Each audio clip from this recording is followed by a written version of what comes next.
Road trips are supposed to be fun. Pack your car, hit the highway, see America.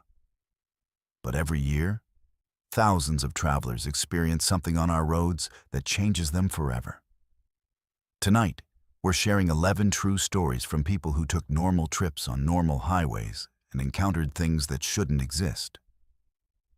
These aren't ghost stories or urban legends.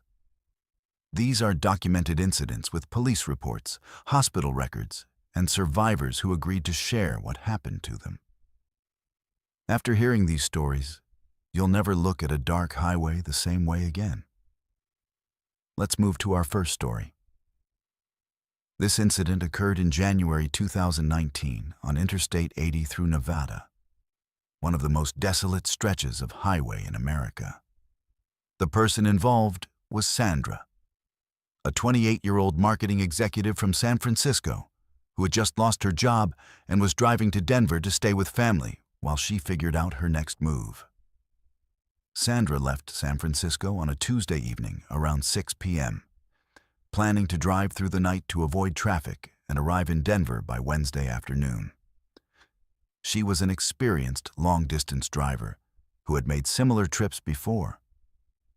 Her car was a reliable 2017 Honda Accord in excellent condition, and she had a full tank of gas, plenty of water, and her phone fully charged. The weather forecast showed clear skies across Nevada with no storms expected. The first few hours went smoothly. Sandra drove through Sacramento and into the Sierra Nevada mountains without incident. She stopped for gas in Truckee around 9 p.m. and grabbed coffee and snacks for the long stretch ahead.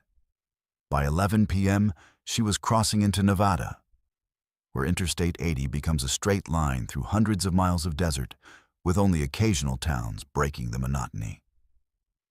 At exactly 12:30 a.m., Sandra's phone rang. She glanced at the caller ID and saw a number she didn't recognize with a Nevada area code. Thinking it might be related to a job interview she had scheduled, she answered using her car's Bluetooth system. The line was completely silent. After saying hello several times with no response, she hung up. 30 minutes later, the same number called again. This time, Sandra let it go to voicemail. But when she checked the message, there was nothing but silence, followed by the sound of the call ending. She assumed it was a telemarketer or robocall system malfunctioning and deleted the voicemail. The calls continued every 30 minutes exactly. At 1:30 a.m., 2 a.m., 2:30 a.m., and 3 a.m. Each time, Sandra would answer hoping to tell whoever it was to stop calling. But the line remained silent, except for what sounded like faint breathing. She tried blocking the number, but somehow the calls kept coming through. Her phone showed the same number each time, but the blocking feature seemed to have no effect. Around 3:30 a.m., Sandra was passing through Winnemucca, Nevada, a small town that serves as one of the few stops along this section of I-80. She decided to pull off at a gas station to use the restroom and stretch her legs. As she was walking back to her car, her phone rang again. Same number. This time, when she answered, a man's voice spoke. "Blue Honda Accord?" the voice said calmly. "Nevada license plate." Then he recited her complete license plate number. Sandra's blood went cold. She spun around, scanning the gas station parking lot, but saw only 2 semi-trucks and an old pickup truck. No other cars. No one standing around who could see her vehicle or her plates. The voice on the phone continued. "Black jacket? Blue jeans? Brown boots? You're standing next to pump number 4. Sandra was indeed wearing exactly what the caller described. She was standing next to pump 4. Her hands started shaking as she quickly got back in her car and locked the doors. The caller was still on the line. "Don't hang up, Sandra," the voice said. "We need to talk." She had never given her name to anyone at the gas station. It wasn't written anywhere visible in her car. The caller somehow knew who she was. Sandra ended the call and immediately dialed 911, but her phone showed no signal. She tried again, but couldn't connect to emergency services. Her phone had full bars just minutes earlier. Sandra drove quickly back onto Interstate 80, her heart pounding. She pushed her car faster than she normally would, hoping to reach the next town quickly. Her phone remained without signal for the next 20 miles, which was unusual for this section of highway. When the signal finally returned around 4:15 a.m., she immediately tried calling 911, but before she could connect, her phone rang again. Same number. This time she didn't answer, but the caller left a voicemail. When she played it back, the man's voice was clearer than before.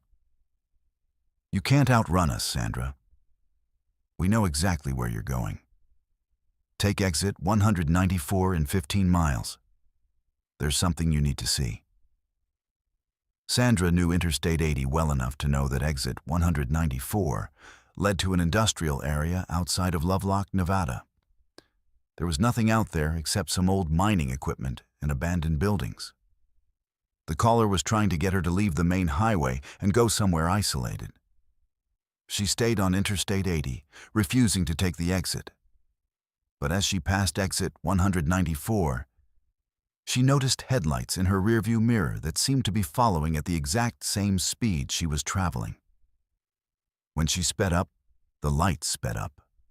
When she slowed down, they slowed down. The vehicle was maintaining a consistent distance of about a quarter mile behind her. Her phone rang again. This time the caller's tone was different, more aggressive.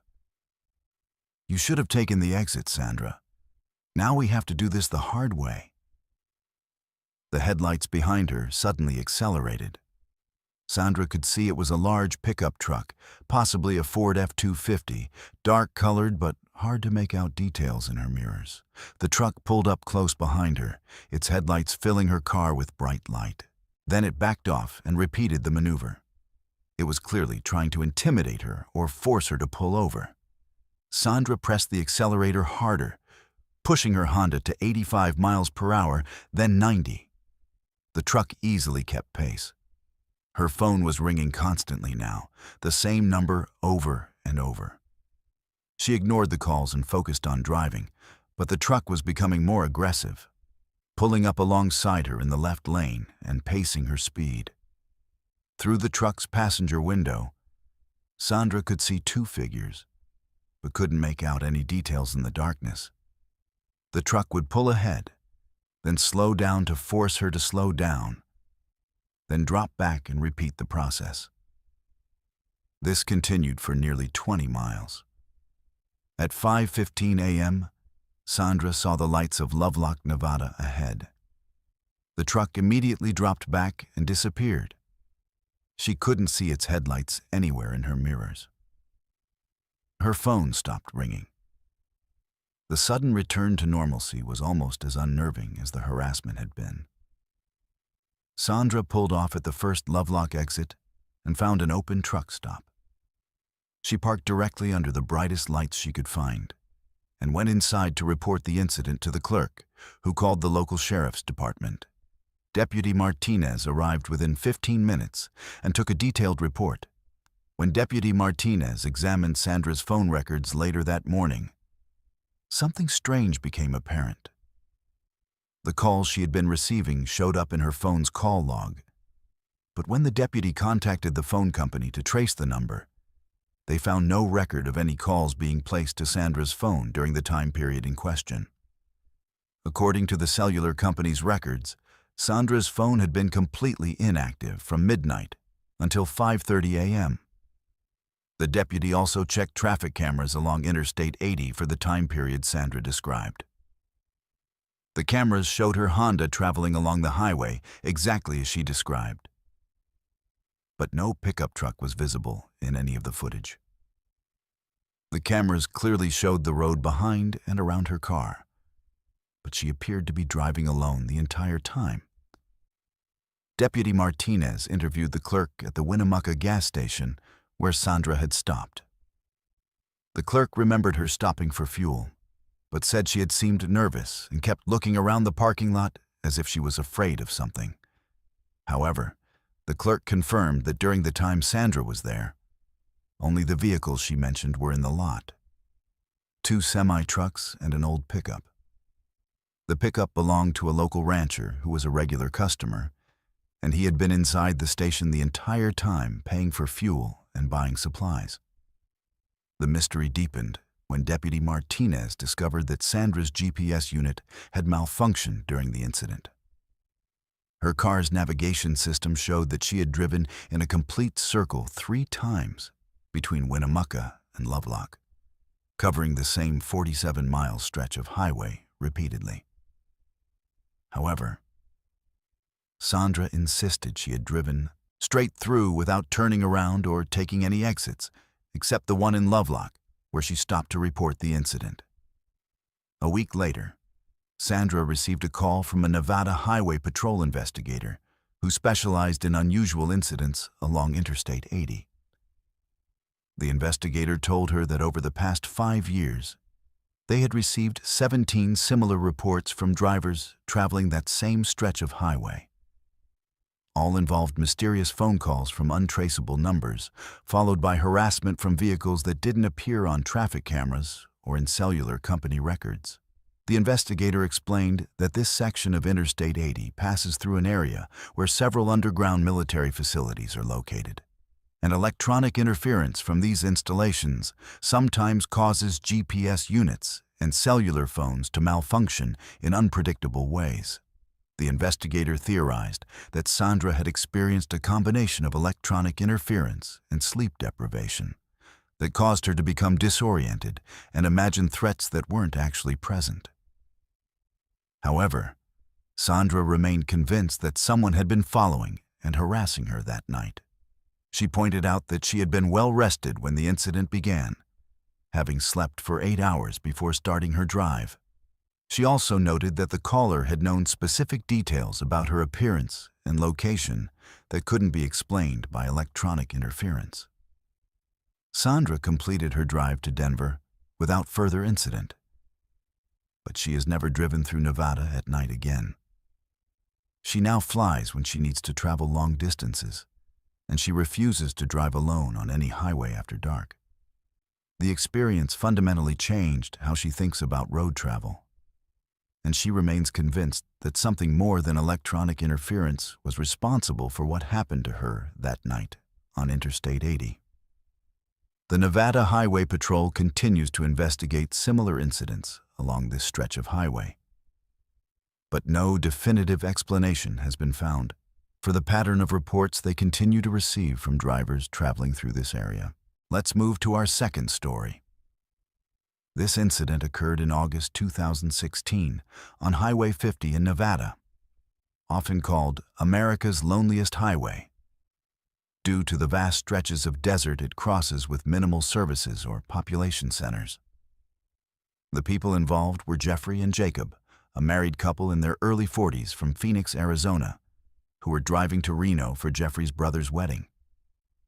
The couple had been married for 15 years and were experienced road travelers who took several long-distance driving trips each year.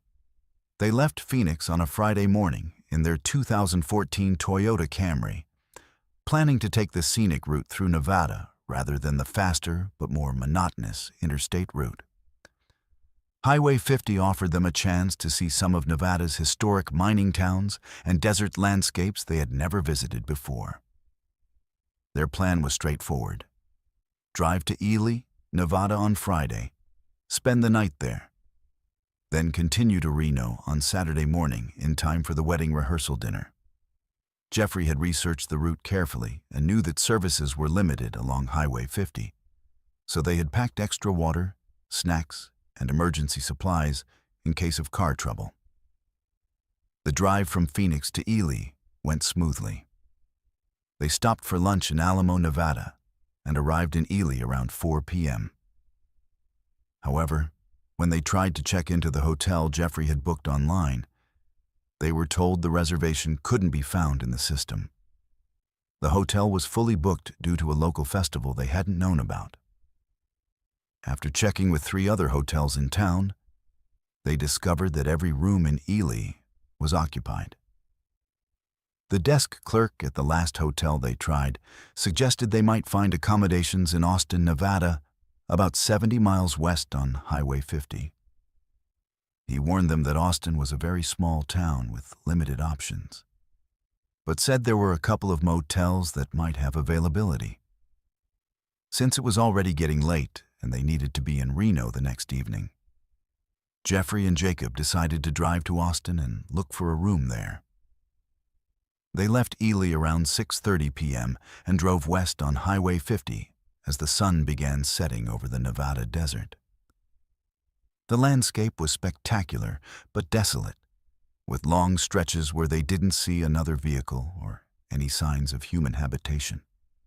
As they drove, Jacob used his phone to search for motels in Austin. But the internet connection was spotty, and he was having trouble getting reliable information about what accommodations were actually available. Around 8:15 p.m., with darkness falling and still about 20 miles from Austin according to their GPS, they saw a sign they hadn't expected. Desert Rose Motel, next right, vacancy. The sign looked old, but well maintained, with working neon lights advertising the availability of rooms. Jeffrey and Jacob looked at each other with relief. Neither of them had seen this motel mentioned in any of their research, but finding any accommodation in this remote area felt like good fortune. They took the exit and followed a paved road about half a mile off the highway to a motel that looked like it belonged in the 1950s. The Desert Rose Motel was a classic roadside motor lodge, with a main office building and 12 individual units arranged in an L shape around a small parking area. The buildings were painted turquoise and white, with vintage neon signs that were fully lit despite the remote location. Several other cars were parked in front of units, suggesting the motel had other guests. The office was clean and well maintained, with period-appropriate furniture and decorations that looked authentic rather than artificially retro. Behind the front desk stood a friendly man in his 60s, wearing a short-sleeved white shirt and black tie. Exactly what you might expect from a motel clerk from decades past. He greeted them warmly and said he had a nice room available for $45 per night, which seemed remarkably reasonable. Jeffrey paid cash for the room, and they were given a physical key attached to a plastic keychain with the motel's logo. The clerk provided them with a small map showing local restaurants and points of interest, and recommended they try the diner across the street, which he said served excellent home-cooked meals. When Jeffrey asked about the motel's history, the clerk explained that it had been family-owned since 1952 and prided itself on maintaining the classic roadside motel experience that was disappearing from American highways. Their room was spacious and immaculately clean, decorated with authentic 1950s furniture and fixtures. The bathroom had vintage tile work and a pedestal sink that appeared original but functioned perfectly. The beds were comfortable with crisp white linens, and the air conditioning worked quietly and efficiently. Jacob commented that it was one of the nicest motel rooms he had stayed in, especially considering the remote location and low price. They walked across the street to the recommended diner, which was busy with local customers and other motel guests. The food was excellent and the service friendly. They struck up conversations with other travelers who were staying at the Desert Rose, including a retired couple from California and a salesman from Utah who said he stayed there regularly when traveling through the area. Everyone they talked to praised the motel's quality and value. After dinner, Jeffrey and Jacob returned to their room and spent the evening relaxing and planning the next day's drive to Reno. They both felt fortunate to have found such a pleasant place to stay in what they had expected to be a challenging situation. Jacob posted a positive review of the Desert Rose Motel on TripAdvisor before they went to sleep, praising the authentic vintage atmosphere and excellent service. They slept soundly and woke up around 7 a.m. to bright sunlight streaming through their room's windows. Jeffrey opened the door to get some fresh air and was startled to find himself looking out at empty desert. There was no motel office, no other buildings, no diner across the street, no other cars, and no paved road leading back to the highway. They were parked in a flat area of desert scrub with tire tracks leading away toward Highway 50, which was visible about half a mile in the distance. Jacob joined Jeffrey at the door, and they both stared in disbelief at the landscape around them. There was absolutely no trace of the Desert Rose Motel or any of the buildings they had seen the night before. No foundations, no utility connections, no debris. Nothing to indicate that any structures had ever existed in this location. Their car was sitting on bare ground, with no pavement beneath it. They quickly packed their belongings and drove their car carefully across the desert terrain back to Highway 50, following what appeared to be tire tracks from their arrival the previous evening. Once back on the paved highway, they stopped and tried to locate the exit they had taken to reach the motel. There was no exit. The highway ran straight through this area with no off-ramps or side roads for miles in either direction. Jeffrey and Jacob drove to Austin and found the local sheriff's office, where they reported what had happened. Deputy Karen Williams listened to their story with professional patience, but obvious skepticism. She had worked in this area for 12 years and knew every business and structure along Highway 50. There had never been a Desert Rose Motel anywhere in the region, and certainly not at the location they described. Deputy Williams drove them back to the area where they claimed to have stayed. She confirmed that there was no evidence of any recent construction or structures at that location. The desert floor showed no disturbance except for their car's tire tracks from that morning. She explained that the nearest motel was in Austin, 15 miles away, and the next closest accommodations were back in Ely, where they had started looking for a room. When they returned to Austin, Jeffrey tried to check his TripAdvisor account to show the deputy his review of the Desert Rose Motel. The review was not there. There was no record of him posting any review the previous evening. When he searched TripAdvisor for Desert Rose Motel, Nevada, no results were found. Jacob tried searching Google for the same motel name and location, but found no websites, reviews, or references to any business by that name in Nevada. They checked their credit card and bank statements on their phones. Jeffrey's payment for the motel room did not appear in any of their financial records. There was no charge for $45 or any amount to any motel from the previous evening. According to their financial records, the last transaction had been for dinner in Ely before they left town. Deputy Williams suggested they might have driven further than they realized and stayed at a different motel, possibly in Austin, and become confused about the location due to fatigue. However, they checked with both motels in Austin, and neither had any record of Jeffrey and Jacob staying there or any guests matching their description checking in the previous evening. The deputy also suggested they might have experienced some kind of shared hallucination caused by carbon monoxide poisoning from their car's exhaust system. She arranged for their vehicle to be inspected by a local mechanic. But the inspection found no problems with the exhaust system or any other mechanical issues that could have caused them to inhale toxic fumes. 3 days after returning home to Phoenix, Jeffrey received a call from Nevada historian Dr. Sarah Mitchell, who specialized in researching ghost towns and abandoned settlements throughout the state. Dr. Mitchell had heard about their story from Deputy Williams and was intrigued by their description of the Desert Rose Motel.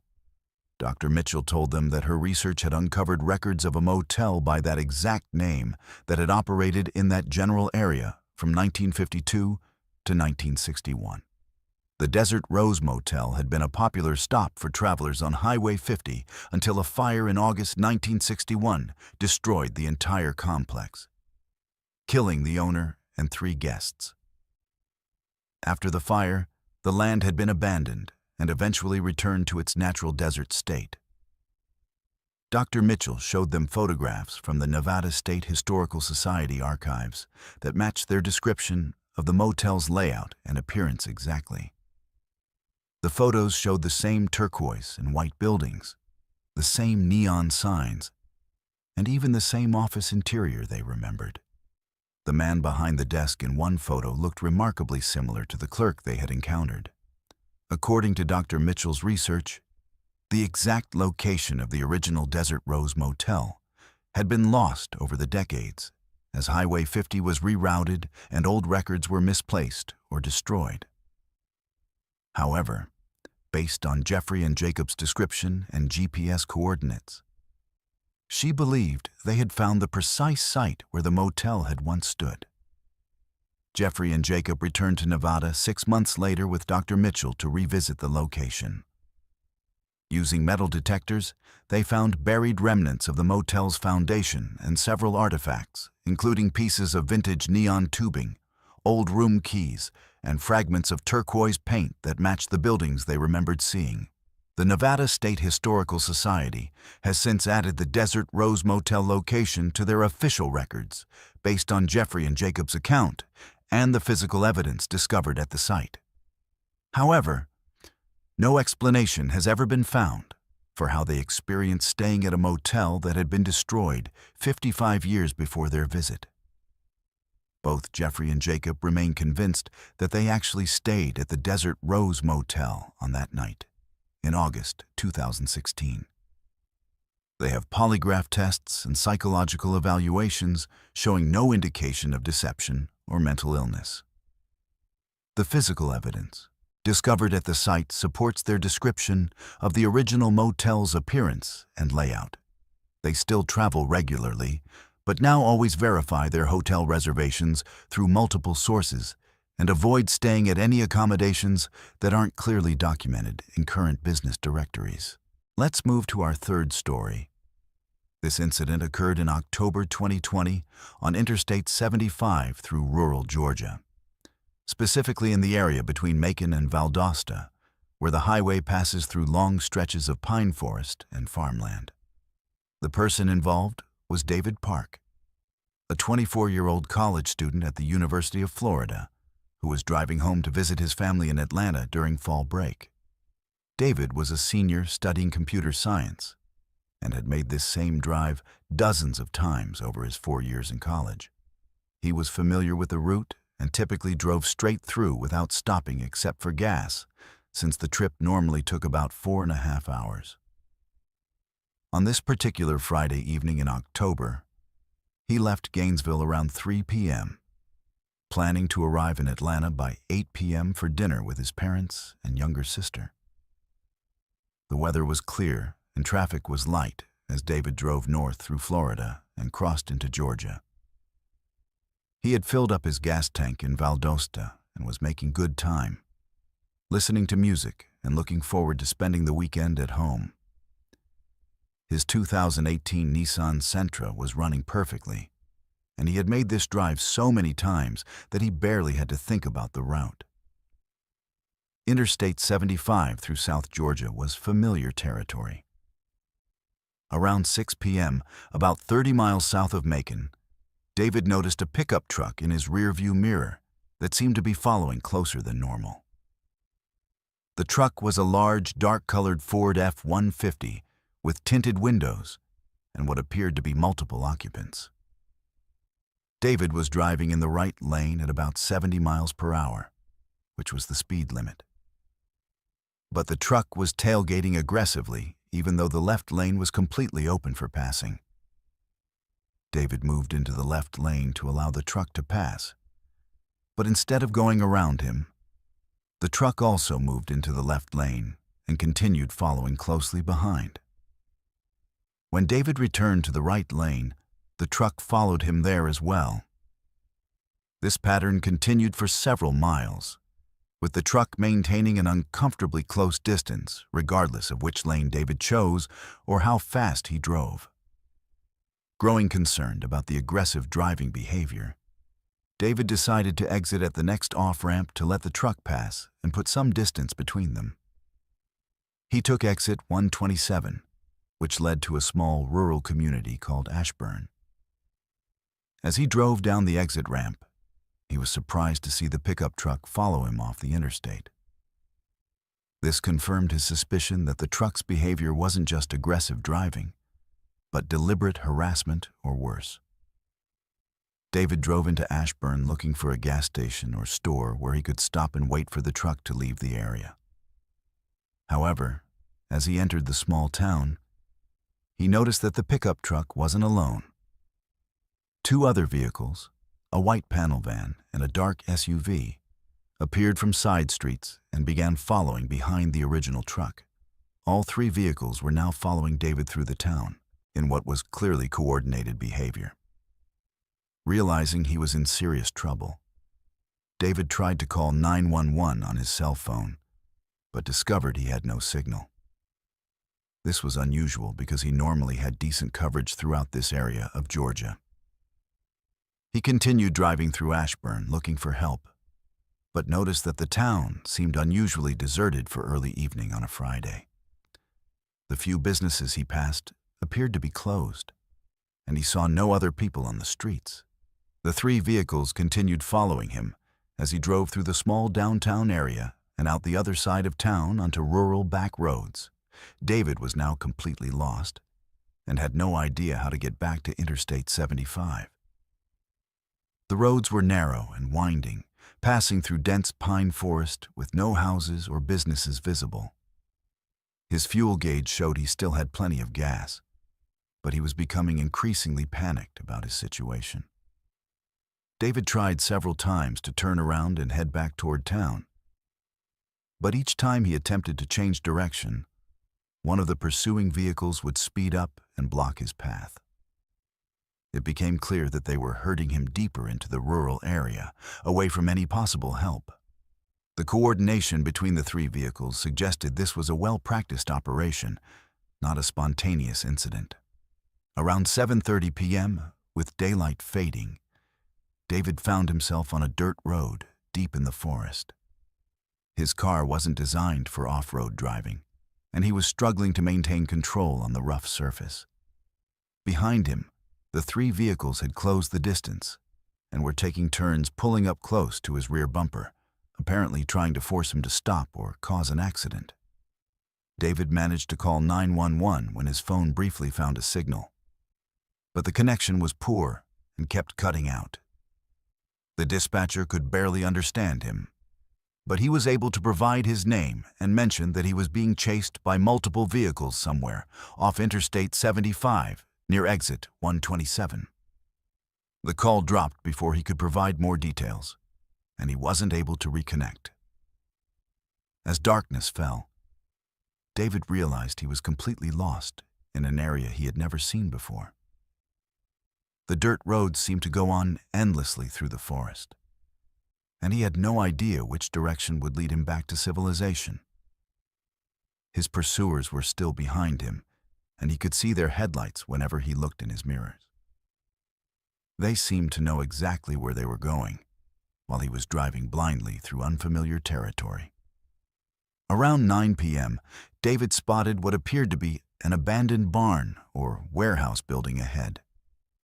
Desperate to hide from his pursuers, he turned off his headlights and carefully drove behind the building, hoping to conceal his car in the darkness. He shut off his engine and sat quietly, listening for sounds of the other vehicles. For the next several hours, David remained hidden behind the building while the three vehicles searched the area. He could hear their engines and see their headlights sweeping through the forest as they drove back and forth on the dirt roads nearby. Several times they came very close to his hiding spot, but somehow they didn't find him. David remained completely still and quiet, afraid that any movement or sound might give away his location. Around 3 a.m., the sounds of the searching vehicles finally stopped. David waited another hour to make sure they were really gone before starting his car and trying to find his way back to the interstate. In the darkness, all the dirt roads looked the same, and he drove for nearly 2 more hours before finally reaching a paved road that led back to a main highway. David eventually found his way back to Interstate 75 around 5:30 a.m., nearly 12 hours after he had taken exit 127.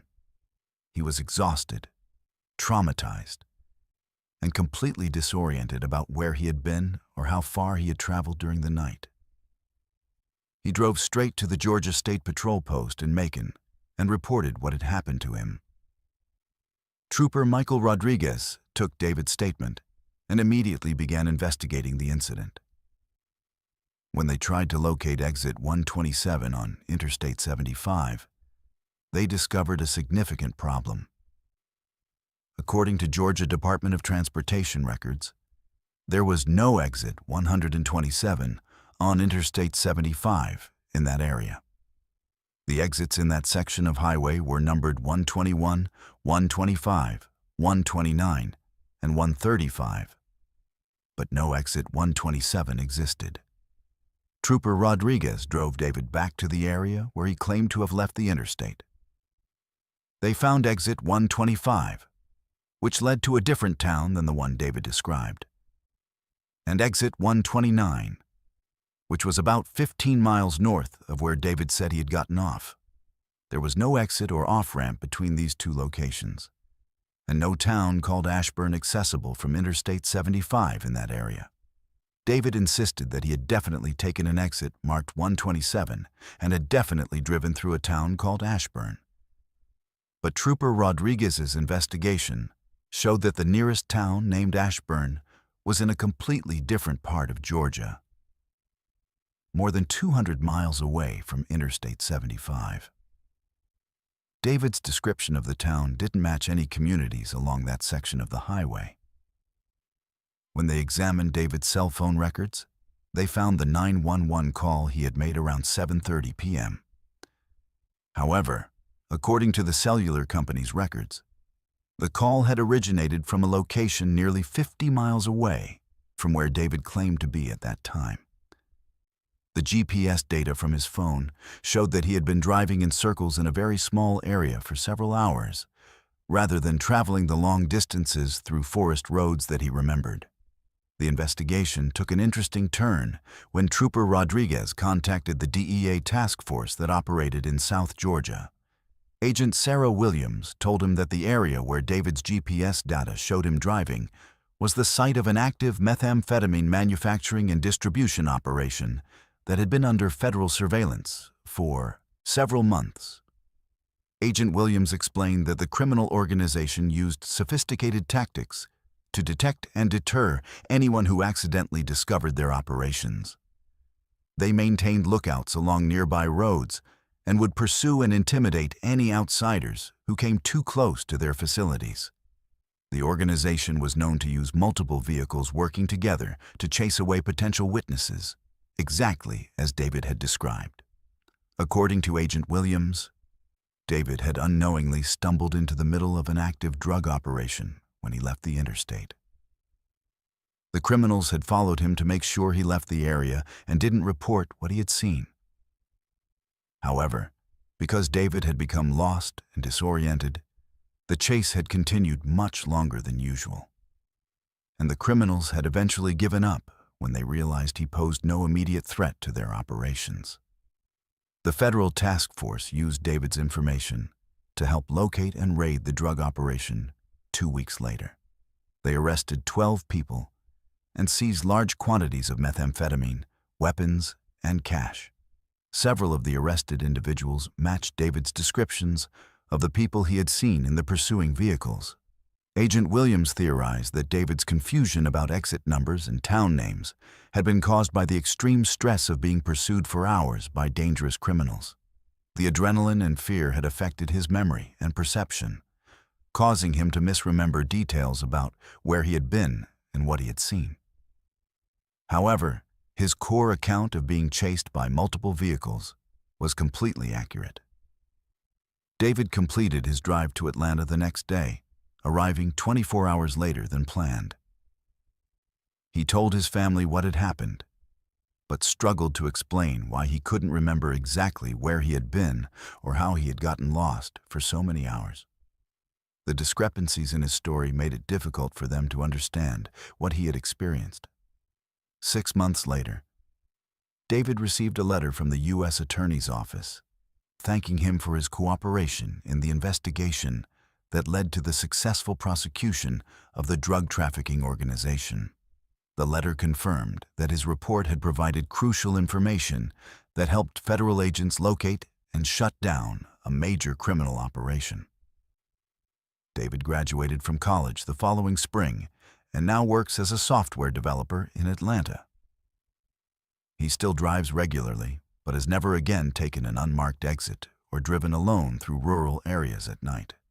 The experience taught him how quickly a routine trip can become dangerous when you encounter the wrong people in the wrong place at the wrong time. Let's move to our fourth story. This incident occurred in March 2018 on Highway 101 along the Oregon coast, one of the most scenic drives in America, but also one where cell phone coverage can be spotty and help is often far away. The person involved was Lisa, a 35-year-old registered nurse from Portland who was driving home from a medical conference in San Francisco. Lisa had attended a 3-day conference on emergency room procedures and was making the drive back to Portland alone, planning to take the coastal route because she enjoyed the ocean views and had the extra time. She was an experienced traveler who often drove long distances for work and had made similar trips along Highway 101 several times before. Her 2016 Subaru Outback was reliable and well-maintained, and she had packed emergency supplies, including water, snacks, a first aid kit, and an emergency beacon. The conference had ended on Thursday afternoon, and Lisa left San Francisco around 2 p.m., planning to drive to Eureka, California for the night, then continue to Portland on Friday. The weather was overcast, but not rainy, which was typical for the Oregon coast in March. Traffic was light, and she was making good progress north along the winding coastal highway. Around 4 p.m., as Lisa was driving through a particularly remote section of Highway 101 between Crescent City and Gold Beach, she noticed a woman standing beside a broken-down car on the shoulder of the road. The woman appeared to be in her early 30s with dark hair and was wearing jeans and a blue jacket. She was waving for help, and her car, a silver Honda Civic, had its hood up and hazard lights flashing. Lisa pulled over to offer assistance, as she would normally do for anyone stranded on a remote highway. As a nurse, she felt a professional obligation to help people in distress, and she had jumper cables and basic tools in her car that might be useful. The woman walked over to Lisa's car and introduced herself as Michelle, explaining that her car had suddenly lost power and wouldn't restart. As they talked, Lisa noticed something unsettling. Michelle looked remarkably similar to her younger sister Rebecca, who had died in a car accident 3 years earlier. The resemblance was so strong that Lisa felt momentarily disoriented, as if she was looking at Rebecca as she would have appeared if she had lived to age 32. Michelle had the same facial structure, the same hair color, and even some of the same mannerisms that Lisa remembered about her sister. Michelle asked if Lisa could give her a ride to the next town to find a mechanic or call for a tow truck. She said she had no cell phone signal and had been stranded for over an hour. Lisa agreed to help and offered to let Michelle use her phone first to see if they could get a signal from a different location. However, when Lisa checked her phone, she also had no signal, which was unusual because she normally had at least some coverage along this section of highway. As they drove toward the next town, Michelle began making conversation that became increasingly personal and specific. She asked Lisa about her work as a nurse, then mentioned that she had heard nursing was a difficult profession, especially for someone who had lost a family member in a medical emergency. Lisa hadn't mentioned anything about losing her sister, and she found it strange that Michelle would bring up such a specific topic. Michelle then asked if Lisa had any siblings, and when Lisa mentioned that she had had a younger sister who passed away, Michelle nodded sympathetically and said she was sorry for her loss. She asked how Rebecca had died, using Lisa's sister's name, even though Lisa was certain she had never mentioned it. When Lisa asked how Michelle knew her sister's name, Michelle claimed that Lisa had mentioned it earlier in their conversation, but Lisa was certain she had not. The conversation became more disturbing when Michelle began describing details about Rebecca's life that only family members would know. She mentioned Rebecca's job at a veterinary clinic, her favorite restaurant in Portland, and even the name of her cat, Muffin. Michelle spoke about these details as if she had known Rebecca personally. But when Lisa asked how she could possibly know such specific information, Michelle became evasive and changed the subject. As they continued driving, Lisa noticed that Michelle's appearance seemed to be changing subtly. Her hair appeared to be getting darker, and her facial features seemed to be shifting to look even more like Rebecca. Lisa began to wonder if the stress of the situation was causing her to see things that weren't there, or if something more unusual was happening. Michelle then began talking about Lisa's personal life in ways that made her extremely uncomfortable. She mentioned Lisa's apartment address in Portland, the hospital where she worked, and even the names of some of her co-workers. She knew that Lisa had been dating someone named Marcus for 8 months, and that they were considering moving in together. She knew that Lisa's parents lived in Salem, and that her father had recently retired from teaching high school chemistry.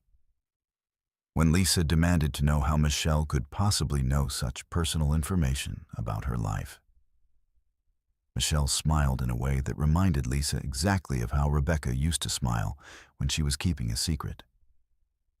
Michelle said that she had ways of learning about people, and that Lisa shouldn't worry about it because she was only trying to help.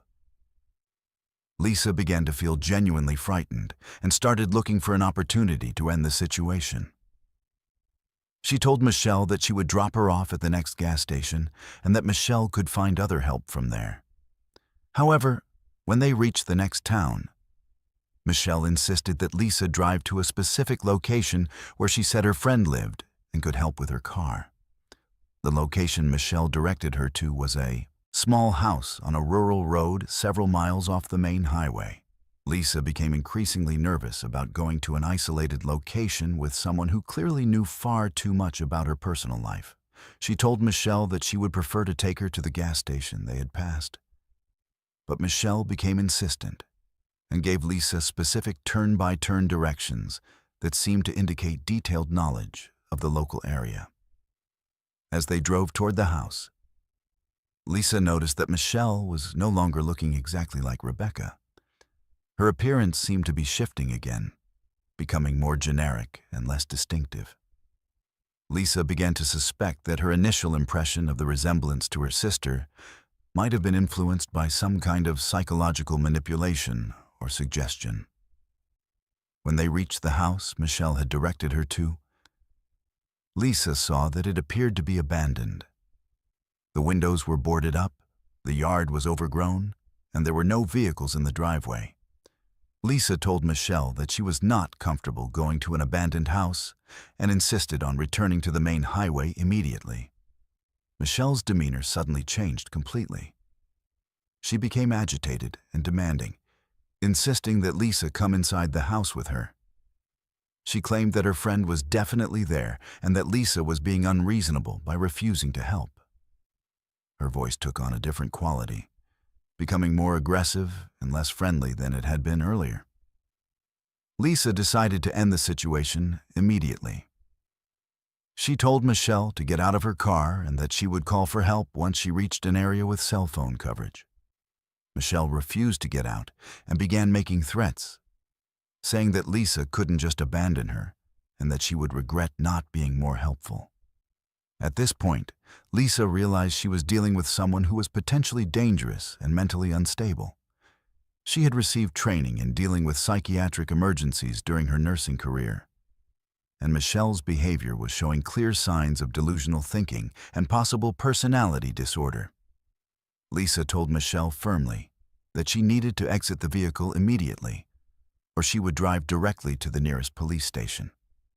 Michelle finally got out of the car, but as she did, she made several statements that revealed she had been researching Lisa's background extensively. She mentioned Lisa's social media accounts, her online shopping preferences, and even recent text conversations Lisa had had with Marcus. It became clear that Michelle had been stalking Lisa online and had deliberately positioned herself to be rescued when Lisa drove by. Lisa drove directly to the Brookings Police Department and reported the incident to Officer Jennifer Thompson. Officer Thompson took a detailed statement and immediately dispatched officers to check on Michelle and the abandoned house. However, when the officers arrived at the location, they found no sign of Michelle or her supposedly broken-down car. The investigation revealed that Michelle's stranded car scenario had been completely fabricated. There were no reports of abandoned vehicles in the area where Lisa had first encountered Michelle, and no tow truck companies had received calls about a broken-down Honda Civic on that section of highway. Video footage from a gas station about 5 miles south of where Lisa had picked up Michelle showed Michelle walking along the highway earlier that afternoon, with no car in sight. Officer Thompson discovered that Michelle's real name was Patricia Hendricks, a 29-year-old woman with a history of mental illness and stalking behavior. Patricia had been following Lisa's online activities for several months, gathering personal information from social media posts, professional directory listings, and other public sources. She had learned about Lisa's travel plans from a Facebook post about the medical conference and had positioned herself along Lisa's likely route home. The investigation revealed that Patricia had a pattern of targeting healthcare workers, particularly nurses, by creating fake emergency situations to get them to stop and help her. She would then use the personal information she had gathered to manipulate and frighten her victims, often demanding money or other assistance. Lisa was the 7th known victim of Patricia's scheme, though most of the previous incidents had not been reported to police. Patricia was arrested 2 days later at a campground near the Oregon-California border. She had extensive files of personal information about several dozen healthcare workers throughout Oregon and Northern California, including photographs, social media screenshots, work schedules, and family details. She had been using this information to stalk and harass her targets for over 2 years. During her arrest, Patricia was found to have theatrical makeup and costume accessories that she used to alter her appearance to resemble family members or friends of her victims. She had studied photographs of Lisa's sister Rebecca and had deliberately styled herself to look similar, knowing that this would create an emotional reaction that would make Lisa more likely to help her. Patricia was charged with stalking, harassment, and attempted kidnapping. She pleaded guilty and received a sentence of 3 years in prison, plus mandatory psychiatric treatment. The court ordered her to have no contact with any of her victims and restricted her internet access upon her release. Lisa continued working as a nurse, but became much more cautious about stopping to help stranded motorists, especially when traveling alone. She installed a dash camera in her car and now carries pepper spray when traveling. She also significantly restricted her social media presence and changed her privacy settings to limit the personal information available to strangers online. The incident taught Lisa that predators increasingly use social media and other online sources to gather intelligence about their potential victims, making it possible for complete strangers to appear to know intimate details about someone's life. She now advises other healthcare workers to be aware of this tactic and to trust their instincts when someone they've just met seems to know more about them than they should. The Oregon State Police have since issued warnings about this type of stalking scheme and advise travelers to be cautious about stopping to help strangers, especially if the person seems to know personal information about them or their family members. They recommend calling 911 to report stranded motorists rather than stopping to provide direct assistance, particularly in remote areas with limited cell phone coverage. Let's move to our 5th story. This incident occurred in July 2017 in Death Valley, California, one of the most extreme and dangerous environments in North America. Death Valley regularly experiences temperatures above 120 degrees Fahrenheit in summer, and the combination of extreme heat, isolation, and lack of services makes it one of the deadliest places for vehicle breakdowns.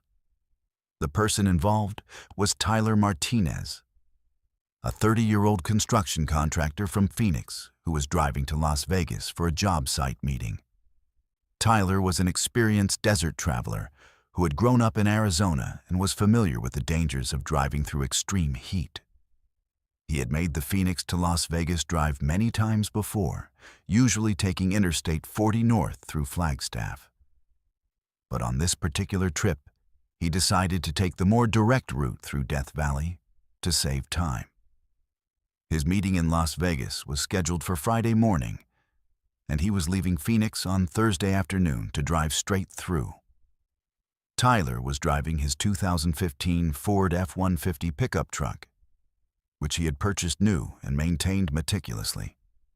The truck had never given him any mechanical problems, and he had recently had it serviced, including a complete inspection of the cooling system, which is crucial for desert driving. He had packed extra water, a cooler with ice and sports drinks, emergency flares, a first aid kit, and a satellite emergency beacon that could summon help even in areas without cell phone coverage. The temperature when Tyler left Phoenix around 2 p.m. was 115 degrees, which was hot but not unusual for July in Arizona.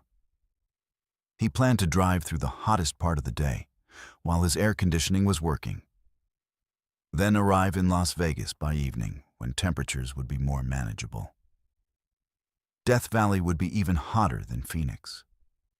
But Tyler's truck was designed for extreme conditions, and he felt confident about making the trip. Tyler drove north through Arizona without incident, stopping for gas in Kingman before heading west toward California. As he entered Death Valley around 4 p.m., his truck's external temperature display was reading 118 degrees. The landscape was starkly beautiful but completely barren, with no vegetation and no signs of human habitation visible in any direction. Traffic was very light, with only occasional vehicles passing in either direction.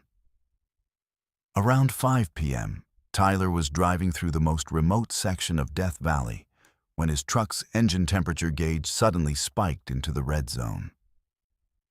Within seconds, steam began pouring from under the hood, and the engine made a loud grinding noise before shutting down completely.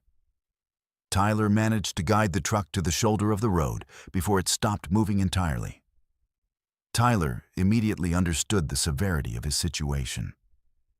He was approximately 30 miles from the nearest town in either direction, with no cell phone coverage and an outside temperature that his truck's thermometer had been reading as 120 degrees before the engine died. Without air conditioning, the temperature inside his truck would quickly become lethal. He had about 2 gallons of water with him, which would normally be sufficient for a day or two under normal conditions, but in extreme heat could be consumed much more quickly. Tyler's first priority was activating his satellite emergency beacon, which would alert search and rescue authorities to his location and situation. However, when he tried to turn on the device, he discovered that the extreme heat had damaged the battery compartment, causing the batteries to leak and corrode the internal components. The beacon was completely non-functional, leaving him with no way to call for help. Tyler knew that staying with his vehicle was the standard advice for desert breakdowns, as it would be easier for rescuers to spot than a person walking alone. However, he also knew that without air conditioning, the inside of his truck would reach temperatures that could kill him within hours. The outside temperature was already beyond what humans can survive for extended periods, and it would continue climbing until late evening. Tyler decided to try walking to get help, reasoning that staying with the truck was certain death, while walking at least gave him a chance of reaching assistance. He took 1 gallon of water, leaving the rest in case he needed to return to the truck, and began walking west toward what he hoped was the nearest town. He covered his head with a t-shirt and tried to stay in whatever shade was available along the roadside.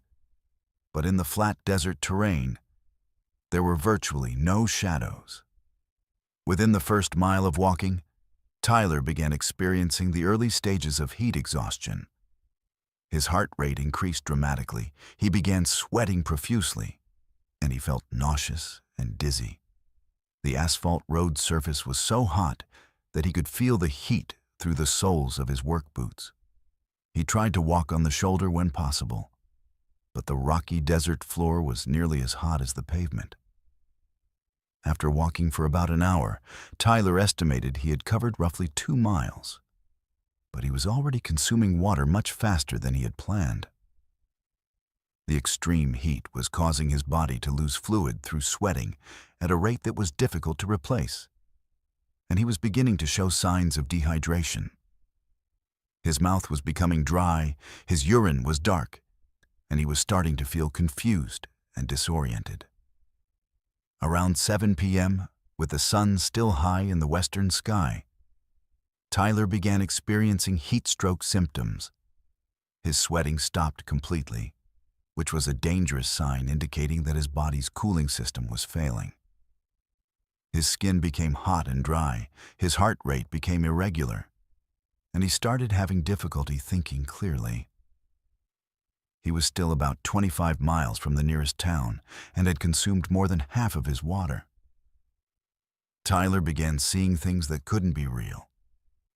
He saw buildings in the distance that disappeared when he got closer, patches of green vegetation in areas where nothing could grow, and even people walking toward him who vanished when he tried to call out to them. He understood that these were hallucinations caused by heat stroke, but they were becoming increasingly vivid and difficult to distinguish from reality. Around 8 p.m., Tyler collapsed beside the road, unable to continue walking. He had consumed all of his water and was exhibiting severe heat stroke symptoms, including confusion, slurred speech, and loss of motor control. His body temperature had risen to dangerous levels, and he was approaching the point where organ failure becomes irreversible. He lay in whatever shade he could find beside a small road sign, expecting to die within the next few hours. Tyler drifted in and out of consciousness as the sun finally began to set around 8:30 p.m. Even as darkness approached, the ambient temperature remained above 110 degrees, and the road's surface and rocks continued radiating heat they had absorbed during the day. Tyler was severely dehydrated, overheated, and showing signs of kidney failure and neurological damage from prolonged heat exposure. Around 10 p.m., Tyler was awakened by the sound of a vehicle approaching.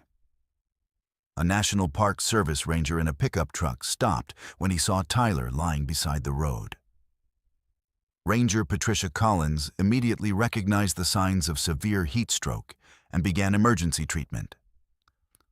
Pouring water over Tyler's head and body to cool him down and radioing for medical helicopter evacuation. Ranger Collins later explained that she had been conducting a routine patrol of the area and had not been responding to any emergency call. She typically didn't patrol that section of road after dark, but had decided to extend her route that evening to check on a broken water fountain at a remote rest area. If she hadn't made that unscheduled patrol, Tyler would almost certainly have died during the night. Tyler was airlifted to University Medical Center in Las Vegas, where he spent 4 days in intensive care being treated for severe heat stroke, dehydration, and kidney damage. His core body temperature when he arrived at the hospital was 108 degrees, which is often fatal. Doctors said that another hour of exposure would likely have caused irreversible organ damage or death. The investigation into Tyler's truck breakdown revealed that a small manufacturing defect in the water pump had caused it to fail prematurely. The defect was so minor that it wouldn't normally cause problems. But the extreme heat had caused the component to expand beyond its design tolerances, leading to catastrophic failure. Ford Motor Company later issued a recall for trucks with the same water pump design, citing Tyler's case as evidence of the potential danger. Tyler's satellite emergency beacon was examined by the manufacturer, who determined that the battery compartment had not been properly sealed against moisture, allowing humidity to cause corrosion over time. The extreme heat had accelerated the corrosion process, causing the device to fail when Tyler needed it most. The manufacturer redesigned the battery compartment and offered free replacements to customers with older models. Tyler recovered fully from his heat stroke after several weeks of medical treatment and rehabilitation. However, he suffered permanent kidney damage that requires ongoing monitoring and medication. He also developed a lasting sensitivity to heat that makes it dangerous for him to work in extreme temperatures, forcing him to change careers from construction to indoor office work. Tyler now advocates for better emergency preparedness education for desert travelers. He works with the National Park Service to distribute information about the dangers of Death Valley and the importance of having multiple backup communication methods when traveling in remote areas. He emphasizes that even experienced desert travelers with proper equipment can find themselves in life-threatening situations within minutes when things go wrong. The stretch of Death Valley, where Tyler's breakdown occurred, has since been equipped with additional emergency call boxes and improved cell phone coverage. The National Park Service has also increased ranger patrols during the hottest months of the year and installed better warning signs about the dangers of vehicle breakdown in extreme heat. Tyler still lives in Phoenix, but no longer drives through Death Valley or other remote desert areas during summer months. He flies to Las Vegas for business and takes northern routes when driving long distances. He carries multiple emergency communication devices and tells others that no schedule or deadline is worth risking your life in extreme conditions. The incident reinforced the understanding that Death Valley remains one of the most unforgiving environments in North America, where modern technology and careful preparation can still prove inadequate when faced with the extreme conditions that make this desert one of the deadliest places on Earth. Let's move to our sixth story. This incident occurred in May 2019 on Interstate 40 in New Mexico, at a rest stop between Albuquerque and Amarillo, where several women had gone missing over the previous 18 months. The person involved was Ashley Thompson, a 26-year-old traveling photographer from Seattle who was driving cross-country to document small-town America for a book project. Ashley had been on the road for 3 weeks, driving from town to town across the western United States and photographing local businesses, landmarks, and people she met along the way. She was an experienced solo traveler who had taken similar trips before and was comfortable driving long distances alone. Her 2017 Honda CR-V was equipped with a dash camera, GPS tracking system, and emergency supplies, and she maintained regular contact with her family through social media and phone calls. Ashley had spent 2 days in Albuquerque photographing the old town area and local art galleries, and was driving east toward Texas on Thursday evening around 11 p.m. She planned to drive through the night to reach Oklahoma by morning, where she had scheduled meetings with several local business owners she wanted to photograph. Traffic was light on Interstate 40, and she was making good time across the high desert of eastern New Mexico. Around 11:45 p.m., Ashley stopped at a rest area about 60 miles east of Albuquerque to use the restroom and stretch her legs. The rest stop was well lit and appeared to be maintained by the New Mexico Department of Transportation, with clean facilities and adequate lighting in the parking area. Several other vehicles were parked there, including 2 semi-trucks and a few passenger cars, which made Ashley feel safe about stopping alone at night. As Ashley was walking back to her car from the restroom building, she noticed a man sitting in a dark sedan parked about 3 spaces away from her Honda. The man appeared to be watching her, and when she made eye contact with him, he quickly looked away. Ashley had developed good instincts about potentially dangerous situations during her years of solo travel, and something about the man's behavior made her uncomfortable. Ashley got into her car and locked the doors, but before starting the engine, she took a moment to observe the man in her rearview mirror. He was middle-aged, wearing a baseball cap and dark jacket, and appeared to be alone in his vehicle. What concerned Ashley was that he seemed to be watching her car rather than using the rest stop facilities or preparing to leave. She decided to wait a few minutes to see if he would drive away first. After about 5 minutes, the man started his car and pulled out of the rest stop, heading east on Interstate 40 in the same direction Ashley was traveling. Ashley waited another few minutes before leaving, hoping to put some distance between herself and the suspicious vehicle. However, as she merged back onto the interstate, she noticed the same sedan about a quarter-mile ahead of her, traveling at exactly the speed limit.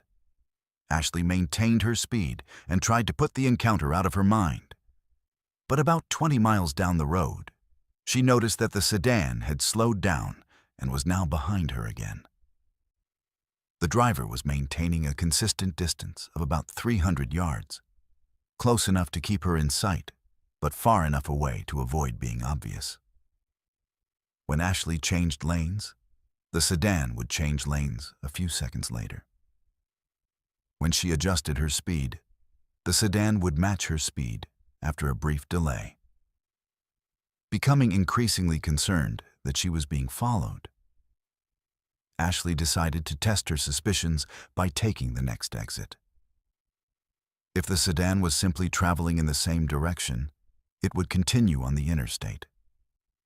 If it was following her, it would take the same exit. The sedan followed her off the interstate and onto the exit ramp, confirming Ashley's fears that she was being deliberately pursued. Ashley drove to a 24-hour truck stop at the exit, parking directly under the brightest lights she could find near the main building where other people would be visible. She went inside and approached the night clerk, a woman in her 50s named Carol, and explained that she believed someone was following her. Carol looked out the window and confirmed that the sedan Ashley described was parked at the edge of the lot, with its lights off. Carol told Ashley that she should call the police and offered to let her use the truck stop's phone since cell coverage in that area was unreliable. However, when Ashley tried to call 911, she was told that there was a significant delay for non-emergency calls and that an officer might not be available for several hours. The dispatcher advised her to drive to the nearest police station if she felt unsafe. But the closest station was more than 40 miles away. Ashley decided to wait at the truck stop until the sedan left, hoping that whoever was following her would give up and move on. She bought coffee and sat in the restaurant area where she could watch the parking lot through the windows.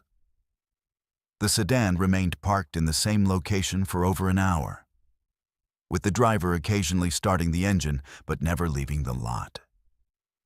Around 2 a.m., Ashley noticed that there were now 2 vehicles parked together at the edge of the lot: the original sedan and a pickup truck that had arrived while she was inside. She could see figures moving between the 2 vehicles, suggesting that the drivers were communicating with each other. This development made Ashley realize that she might be dealing with more than one person, and that the situation was potentially more dangerous than she had initially thought. Carol, the truck stop clerk, told Ashley that she had seen similar situations before at that location. She explained that there had been several reports over the past year of women being followed from rest stops along that stretch of Interstate 40, and that at least 3 women had gone missing after stopping at various locations in the area. Carol advised Ashley not to continue traveling alone and suggested she call someone to come help her or wait until daylight when there would be more traffic on the road. Ashley called her brother Michael in Denver and explained the situation. Michael immediately began driving toward New Mexico, but told Ashley it would take him at least 6 hours to reach her location. He advised her to stay at the truck stop and not to leave alone under any circumstances.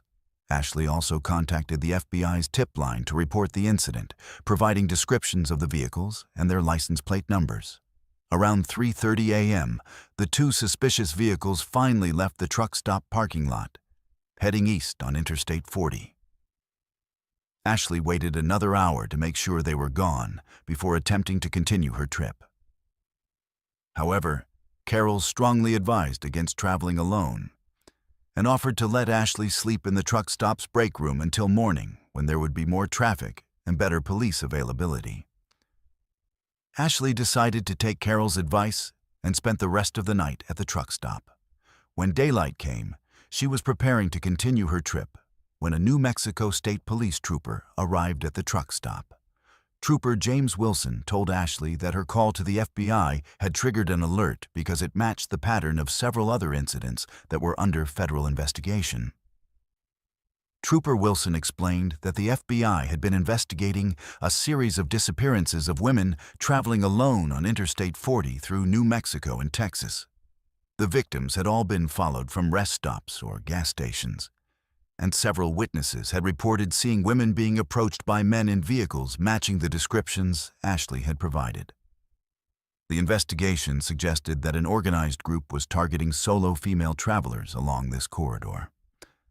Ashley provided detailed statements to both state and federal investigators, and her dash camera footage was examined for any additional evidence.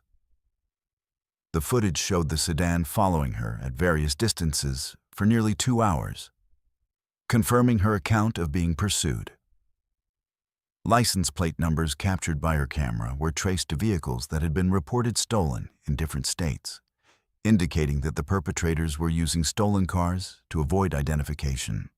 3 weeks later, Ashley received a call from FBI Special Agent Sarah Martinez, informing her that her report had helped lead to the arrest of 4 men who were part of a human trafficking operation that had been targeting women travelers along Interstate 40. The men had been using rest stops and truck stops to identify potential victims, then following them to isolated locations where they would force them off the road and abduct them. Agent Martinez told Ashley that at least 7 women had been confirmed as victims of this trafficking ring, and that several others were still missing. Ashley's decision to seek help at the truck stop and her detailed reporting of the incident had provided crucial evidence that helped investigators track down the perpetrators. The dash camera footage had been particularly valuable in establishing the pattern of surveillance and pursuit that the traffickers used. The 4 men were ultimately convicted on federal charges, including kidnapping, human trafficking, and conspiracy. 3 of them received life sentences, and the 4th received 35 years in prison. The investigation revealed that they had been operating along Interstate 40 for more than 2 years, targeting women who appeared to be traveling alone and were vulnerable to being isolated from help. Ashley completed her cross-country photography project, but changed her travel patterns significantly after the incident. She no longer travels alone at night, always informs multiple people of her exact travel plans and schedule, and stays in contact with family members every few hours when on the road. She also upgraded her vehicle's security systems and carries multiple communication devices in case of emergency. Ashley now speaks at travel safety seminars for women, emphasizing the importance of trusting instincts about potentially dangerous situations and seeking help immediately when something feels wrong. She points out that predators often target rest stops and truck stops because they know travelers are vulnerable when they're alone and far from home. The rest stop where Ashley first encountered her pursuers has since been equipped with additional security cameras and emergency call boxes. The New Mexico Department of Transportation has also increased lighting and signage warning travelers about the importance of personal safety when stopping at remote locations. Ashley's experience demonstrates how organized criminals increasingly target solo travelers, particularly women, who they perceive as easy victims. Her quick thinking and willingness to seek help from others undoubtedly prevented her from becoming another victim of this trafficking operation, and helped law enforcement shut down a dangerous criminal enterprise that had been operating for years. Let's move to our seventh story. This incident occurred in September 2018 on Highway 2 in rural Montana, one of the most isolated stretches of road in the northern United States. The area is known for its vast distances between towns, limited cell phone coverage, and extreme weather conditions that can change rapidly. The person involved was Amelia Wu, a 32-year-old documentary filmmaker from San Francisco who was researching abandoned settlements and ghost towns across the American West.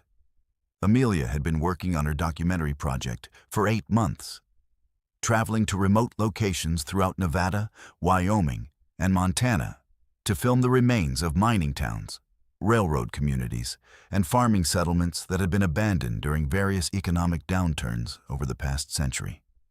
She was an experienced traveler who had spent years filming in remote locations around the world, and she was comfortable working alone in isolated areas with minimal support. Amelia was driving her 2016 Jeep Cherokee, which she had equipped with professional video equipment, camping gear, emergency supplies, and a satellite communication device for areas without cell coverage. Her dash camera was constantly recording, both for security purposes and to capture interesting footage for potential use in her documentary. She had been documenting her travels extensively, maintaining detailed logs of locations, people she met, and interesting stories she encountered. On this particular evening in September, Amelia was driving west on Highway 2 toward Glacier National Park, where she planned to film an abandoned railroad town the next morning. She had spent the day in Havre, Montana, interviewing elderly residents about the history of nearby ghost towns, and was driving to a campground where she planned to spend the night. The weather was clear but cold, with temperatures expected to drop near freezing overnight. Around 9 p.m., approximately 40 miles east of the park entrance, Amelia encountered a road closure that wasn't marked on her GPS or mentioned in any current road reports she had checked. Orange construction barriers blocked the highway with a detour sign directing traffic onto a county road that led north through a mountainous area she wasn't familiar with. A construction worker in a reflective vest was directing traffic around the closure, and he told Amelia the detour would add about 30 miles to her trip, but would reconnect with Highway 2 further west. Amelia followed the detour route, which initially seemed legitimate with proper signage and what appeared to be recent construction work on the main highway. However, as she drove deeper into the mountainous area, the road became increasingly narrow and winding, passing through dense forest with no other traffic visible in either direction. After about 45 minutes of driving, she realized she should have reached the reconnection point with Highway 2, but instead found herself on an unmarked gravel road leading to what appeared to be a private compound.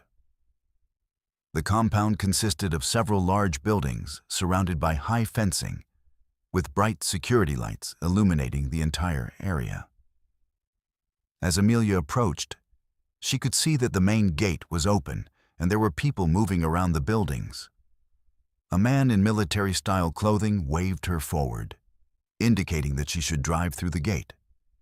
Amelia hesitated, realizing that she had somehow been directed away from any public road onto private property. The man approached her vehicle and explained that the detour road had been damaged by recent rain and was temporarily impassable, but that she could stay at their facility overnight and continue her journey in the morning when the road conditions would be better. He was friendly and appeared genuinely helpful, explaining that they operated a wilderness training center and often helped stranded travelers who got lost on the confusing network of back roads in the area. Amelia was initially relieved to find help, but as she drove into the compound, she began to notice details that made her increasingly uncomfortable. The people she saw were all dressed in similar military-style clothing, and many of them were carrying firearms. The buildings appeared to be barracks or dormitories rather than typical civilian structures. Signs posted around the compound referenced operational security and authorized personnel only, suggesting this was some kind of military or paramilitary facility. When Amelia asked about the nature of the training center, the man who had initially helped her became evasive and suggested she should focus on getting some rest rather than asking questions about their operations. He directed her to park near a building that he said contained guest quarters and told her that someone would show her to a room where she could spend the night. However, Amelia noticed that her vehicle was now surrounded by other cars and trucks, making it difficult for her to leave quickly if necessary. As Amelia was escorted to the guest building, she observed what appeared to be weapons training taking place in a nearby area, with people practicing with rifles and tactical equipment. She also noticed that many of the vehicles parked around the compound had license plates from different states, and some had modifications like reinforced bumpers and tinted windows that suggested they might be used for activities requiring extra security or anonymity. The room Amelia was given was basic but clean, containing a bed, desk, and small bathroom. However, she discovered that the door could not be locked from the inside, and the windows were covered with heavy metal screens that prevented them from being opened. When she asked about these security features, she was told they were necessary to protect guests from wildlife in the area. But Amelia suspected the real purpose was to prevent people from leaving without permission. During the evening, Amelia heard what sounded like organized meetings or training sessions taking place in other buildings, with groups of people chanting or reciting material in unison. She also heard vehicles arriving and departing throughout the night, suggesting that the facility maintained active operations around the clock. Through her window, she could see guards patrolling the perimeter of the compound, which seemed excessive for a simple wilderness training facility. Unable to sleep due to her growing concerns about the situation, Amelia quietly activated her dash camera and satellite communication device to document what she was experiencing. She recorded audio of the activities she could hear and took photographs of the compound through her window. She also sent GPS coordinates and a brief message to her emergency contact in San Francisco, explaining that she had been detoured to an unknown location and felt unsafe. Around 3 a.m., Amelia heard vehicles starting up and people moving around outside her building. When she looked out her window, she could see groups of people loading equipment into trucks and preparing to leave the compound. The level of organization and military-style coordination suggested that this was some kind of planned operation rather than routine training activities. Amelia realized that she might have stumbled into a situation involving illegal activities or domestic extremism. At dawn, the man who had initially helped Amelia returned to escort her back to her vehicle. He explained that the road conditions had improved overnight and that she could now continue her journey safely. However, as they walked to her car, Amelia noticed that several of the buildings she had seen the night before appeared to be empty, and many of the vehicles that had been parked around the compound were gone. It seemed as though the facility had been rapidly evacuated during the night. When Amelia reached her vehicle, she discovered that someone had tampered with her dash camera, deleting most of the footage she had recorded since arriving at the compound.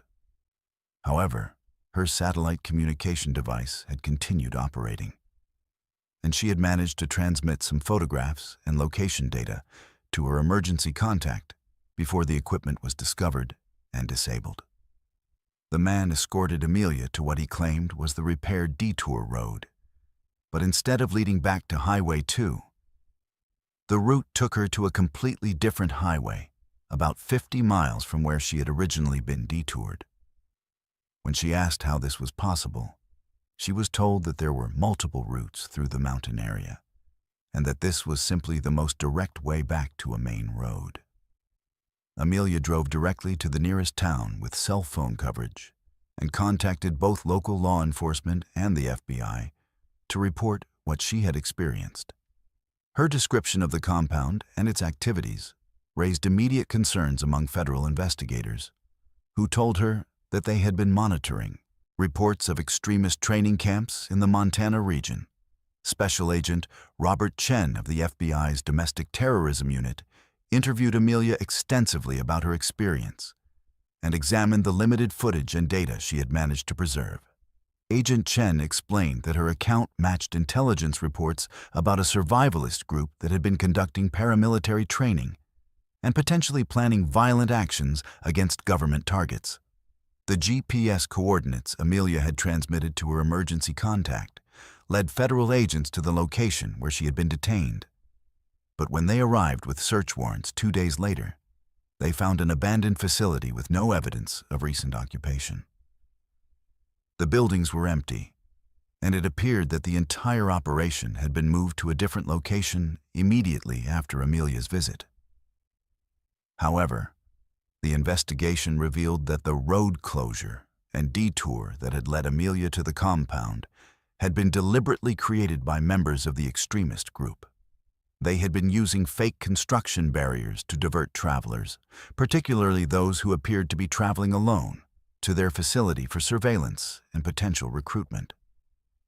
Several other people reported being diverted by similar fake road closures in the same area over the previous months. The FBI was able to identify several members of the extremist group based on Amelia's descriptions and the limited photographic evidence she had captured. 6 months later, federal agents arrested 12 people associated with the group on charges including conspiracy to commit domestic terrorism, illegal weapons possession, and kidnapping. The investigation revealed that they had been planning attacks on federal facilities and had been using their remote training camp to prepare for violent actions. Amelia's documentary footage and testimony became crucial evidence in the prosecution of the extremist group. Her experience demonstrated how domestic terrorist organizations use remote locations and deceptive tactics to avoid detection while planning illegal activities. The case resulted in multiple convictions and lengthy prison sentences for the group's leaders.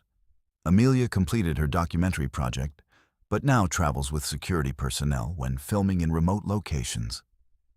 She also works with law enforcement agencies to provide training on recognizing signs of extremist activity in rural areas. Her experience led to increased federal monitoring of remote facilities in Montana and other western states, where similar groups are known to operate. The stretch of Highway 2 where Amelia was originally detoured has since been equipped with additional emergency communication equipment and increased patrol coverage by both state and federal law enforcement. Signs warn travelers to be suspicious of unofficial road closures and to report any unusual detours to authorities immediately. Let's move to our 8th story. This incident occurred on Halloween night, 2019, on the historic Route 66 in Arizona, specifically at mile marker 66, a location that has generated local folklore and reports of unusual phenomena for decades. The person involved was Chris Johnson, a 19-year-old college freshman from Northern Arizona University in Flagstaff, who was driving to Phoenix to surprise his girlfriend for Halloween weekend. Chris had been dating Emma for 8 months, and she was attending Arizona State University while he studied engineering at Northern Arizona University. They had planned to spend Halloween together, but Chris had to work late at his campus job and told Emma he wouldn't be able to make the drive to Phoenix until Saturday morning. However, when he finished work earlier than expected on Friday night, he decided to surprise her by driving down Friday night and showing up at her dorm Saturday morning before she expected him. Chris left Flagstaff around 10 p.m. on Halloween night, driving his 2015 Honda Civic, planning to take the more scenic route along historic Route 66 rather than Interstate 17, which would be faster but less interesting. He enjoyed driving the old highway with its vintage motels, roadside attractions, and small desert towns that preserved the atmosphere of classic American road trips. The weather was clear and cool, perfect for a night drive through the high desert. Route 66 through Arizona passes through some spectacular but isolated country, with long stretches between towns where services are limited and cell phone coverage can be spotty. Chris was familiar with the route from previous trips and had driven it both day and night without incident. He had a full tank of gas, emergency supplies, and his phone was fully charged with a car charger available if needed. Around 11:30 p.m., Chris was driving through a particularly remote section of the highway when he noticed his car was making a strange noise from the engine area. The sound was rhythmic and metallic, suggesting a possible problem with the timing belt or another internal component. Chris was mechanically inclined and recognized that the noise could indicate serious engine trouble that might leave him stranded in the desert. Chris decided to pull over and inspect the engine, hoping to identify the problem and determine whether it was safe to continue driving. He stopped at mile marker 66, a location he had passed many times before, without giving it particular attention. The area was completely dark except for his headlights, with no other traffic visible in either direction and no lights from buildings or towns anywhere on the horizon. When Chris opened the hood and examined the engine with his phone's flashlight, he couldn't identify the source of the noise he had been hearing. The engine appeared to be running normally, with no obvious signs of mechanical problems. However, as he stood beside his car, listening to the engine idle, he realized that the metallic noise was continuing even though the engine was running smoothly and quietly. Chris looked around the immediate area to see if the sound might be coming from some other source, perhaps construction equipment or machinery in the distance. However, the landscape was empty desert with no structures or equipment visible anywhere nearby. The noise seemed to be coming from the ground beneath his feet, a rhythmic metallic clanking that sounded like heavy machinery operating underground. As Chris listened more carefully, he began to distinguish other sounds mixed with the mechanical noise. He could hear what sounded like voices calling out in distress, car engines revving frantically, and the screech of brakes and tires on asphalt. The sounds were muffled and seemed to be coming from below the highway surface, as if he was hearing the echo of traffic accidents that had occurred in the past. Chris walked a few yards away from his car to see if the sounds would become clearer or if he could determine their origin. As he moved around the area near mile marker 66, the sounds became more distinct and disturbing. He could clearly hear people screaming, metal crushing against metal, and the sounds of vehicles spinning out of control. It was as if he was experiencing the audio from multiple car accidents happening simultaneously beneath the ground. Chris tried to rationalize what he was hearing, thinking that perhaps there was an underground utility tunnel or mining operation that could explain the mechanical sounds, and that his imagination was filling in the details about voices and accidents. However, as he stood near the mile marker itself, he began to see flickering lights in his peripheral vision that seemed to be coming from the asphalt surface of the highway. When Chris looked directly at the road surface, he could see what appeared to be the ghostly outlines of vehicles moving along the highway. But they were translucent and seemed to be from different time periods. He saw what looked like classic cars from the 1950s and 1960s, along with more modern vehicles, all appearing to be driving along the same stretch of highway where he was standing. The vehicles would appear for a few seconds, then fade away, only to be replaced by different cars and trucks. Chris began to feel extremely uneasy and decided to return to his car and continue his drive to Phoenix immediately. However, when he reached his Honda, he discovered that the engine would not start. The battery seemed to be functional, as the lights and radio worked normally, but the starter would not engage and the engine would not turn over. Chris tried several times to start the car, but it remained completely unresponsive. As Chris sat in his car trying to figure out what to do, The ghostly traffic around him became more vivid and active. He could see entire accident scenes playing out on the highway, with cars colliding, spinning off the road, and bursting into flames. The sounds of screaming and crashing metal became louder and more disturbing. Chris realized he was witnessing some kind of supernatural replay of traffic accidents that had occurred at this location over many years. Chris tried to call for help on his cell phone, but discovered that he had no signal despite normally having coverage in this area. He attempted to use his phone's GPS to determine his exact location, but the app showed that he was in the middle of empty desert with no roads nearby, which was clearly incorrect since he was sitting on Route 66. His phone seemed to be malfunctioning in the same way as his car. Around 1 a.m., Chris noticed that the ghostly accidents he was witnessing seemed to be involving his car as well. He could see translucent versions of his Honda colliding with other vehicles, spinning off the road, and being involved in the same types of accidents as the other phantom cars. It appeared that he was somehow becoming part of the supernatural replay of past accidents, trapped in an endless loop of crashes that had occurred at mile marker 66.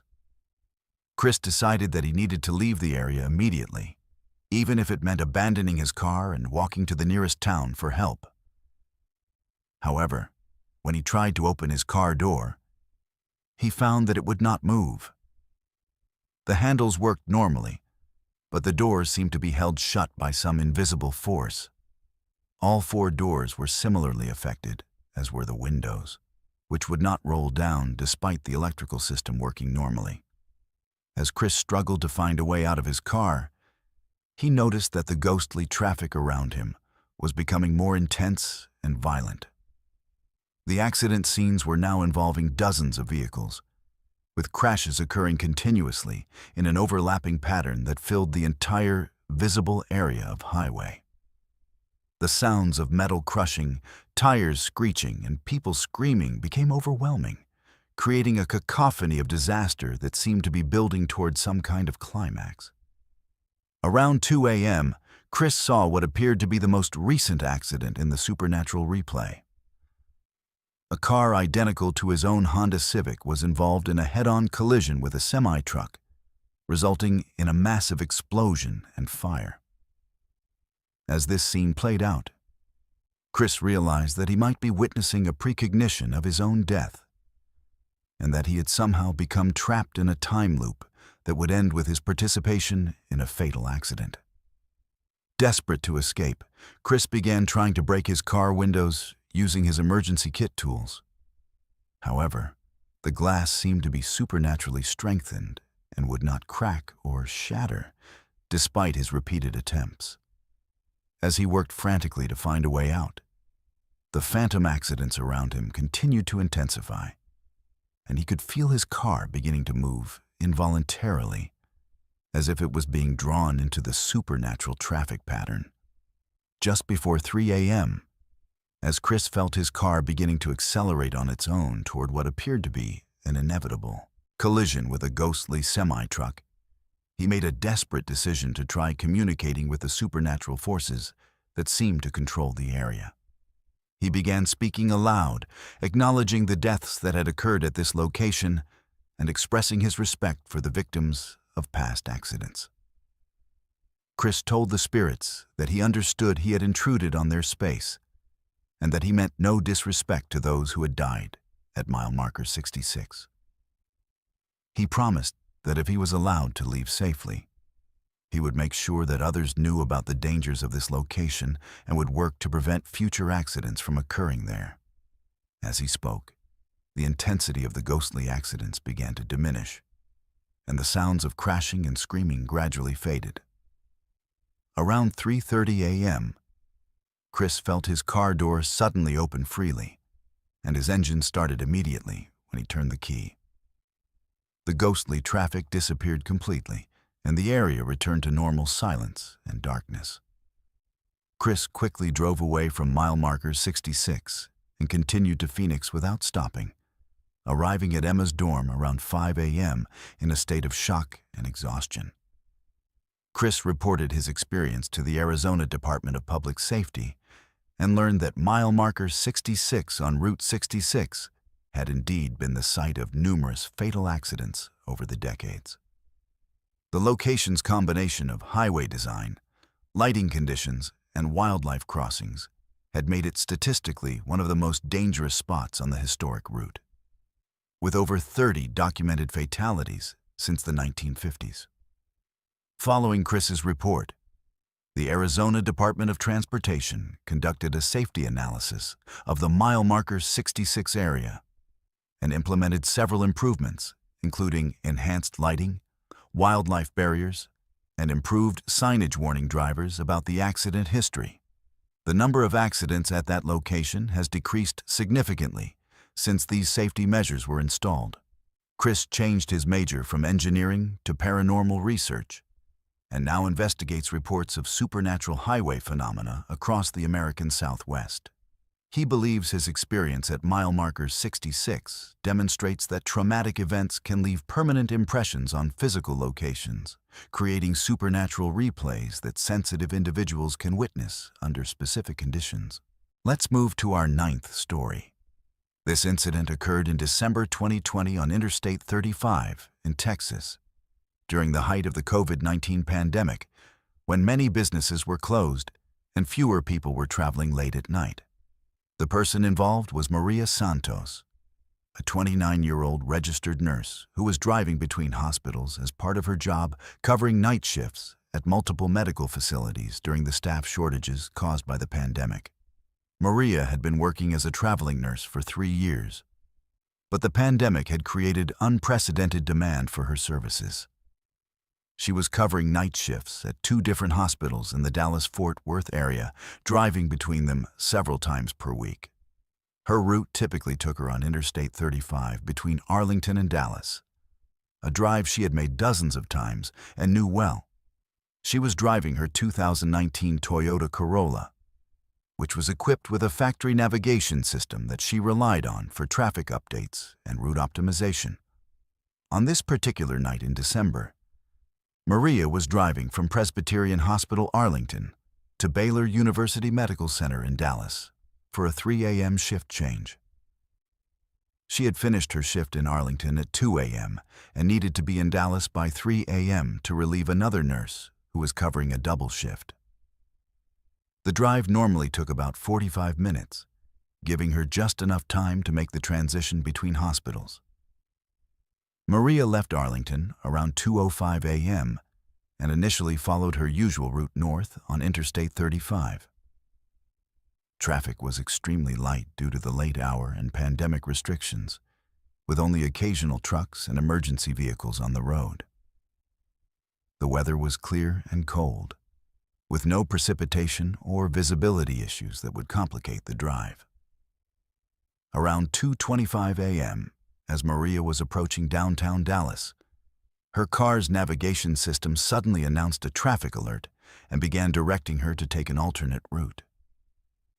The system indicated that there was a major accident ahead on Interstate 35 that would cause significant delays and recommended taking the next exit to avoid the congestion.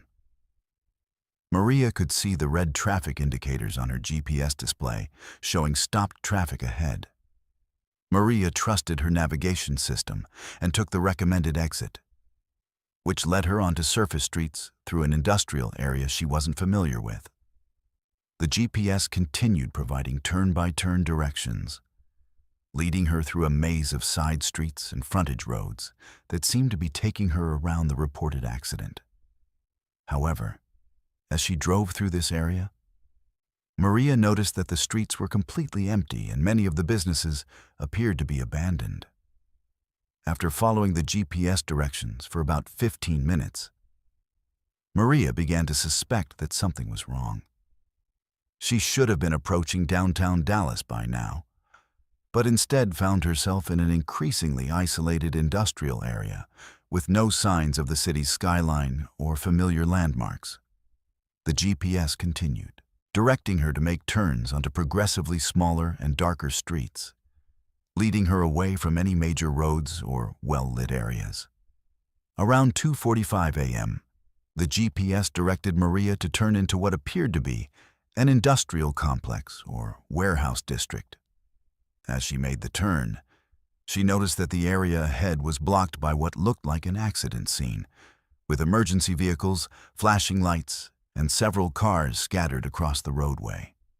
Thinking this might be the accident her GPS had been routing her around, Maria slowed down to assess the situation.